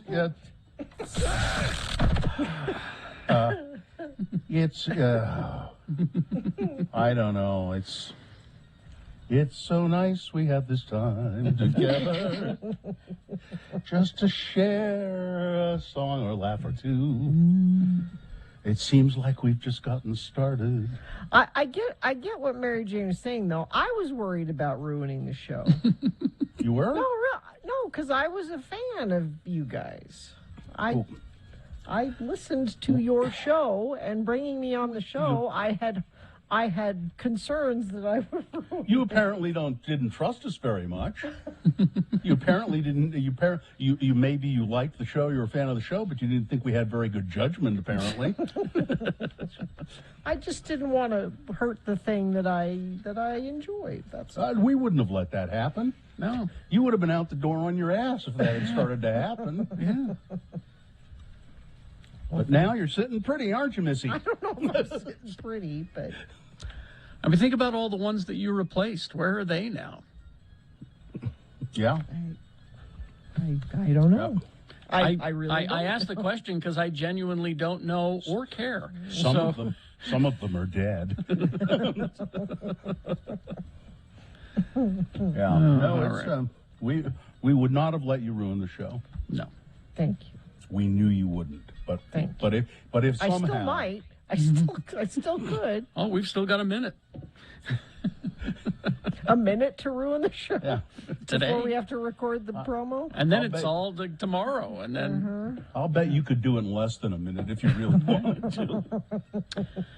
Well, let's do the promo and see, now I've lost it. Where'd you lose it? Oh, there. I know where it is. Okay. It's in my email, not in my news file. Okay, there we go. All right. Coming up on Friday's Radio from Hell show. Well, it's the final day of the X96 1K a day cash bribe. Listen at 7 a.m. and 9 a.m. We'll have a keyword for you on the odd hour, so be ready. Also happening at 7 a.m., it's our Real Housewives of Salt Lake update with Victoria. Thankfully, she watches it, so we don't have to. Then at 8 a.m., it's the best question of the week. And you still have time to send yours to radiofromhell at x96.com. Oh, and Angela Dunn, Dr. Angela Dunn, will be with us for a Salt Lake County Health Update. So finish out the week with us on Friday's Radio from Hell show, X96. Okay. All right. I'm just checking to see if there's anything any late breaking story. Cow escapes ranch, heads to resort, gets stuck in a water slide. That's not, we can cover that tomorrow. Yeah, I saw that a couple of days ago and I just never got to Oh, it. it's not a breaking news story? No. The thing that was nice about it was this cow got stuck in the water slide and they did get him out of there and they said, we're not going to send him to the slaughterhouse because... So it worked. Right away. We won't do it right away. Pringles has announced the new flavor, Scorchin' Wavy Loaded Nachos flavor. So there's that. Scorchin'? Yeah. And new Oreo Thins are coming out in January. I don't see the purpose of that. They're good. Sometimes you want a little just crispy, crunchy, thin thing. I get it. I support it. No, if you want an Oreo, you want a big, thick frosting and cookie, and I don't want just a little bit. And the one-armed drummer from Def Leppard says, I nearly lost both arms that night. Wow. That would have made it drumming really difficult. Okay. All right. I think we're good. All business, we good? Fine job as always, Katie. Live long and prosper, bitches. Don't you know who I am? I could still ruin the show. You don't know. I could. Corey is next.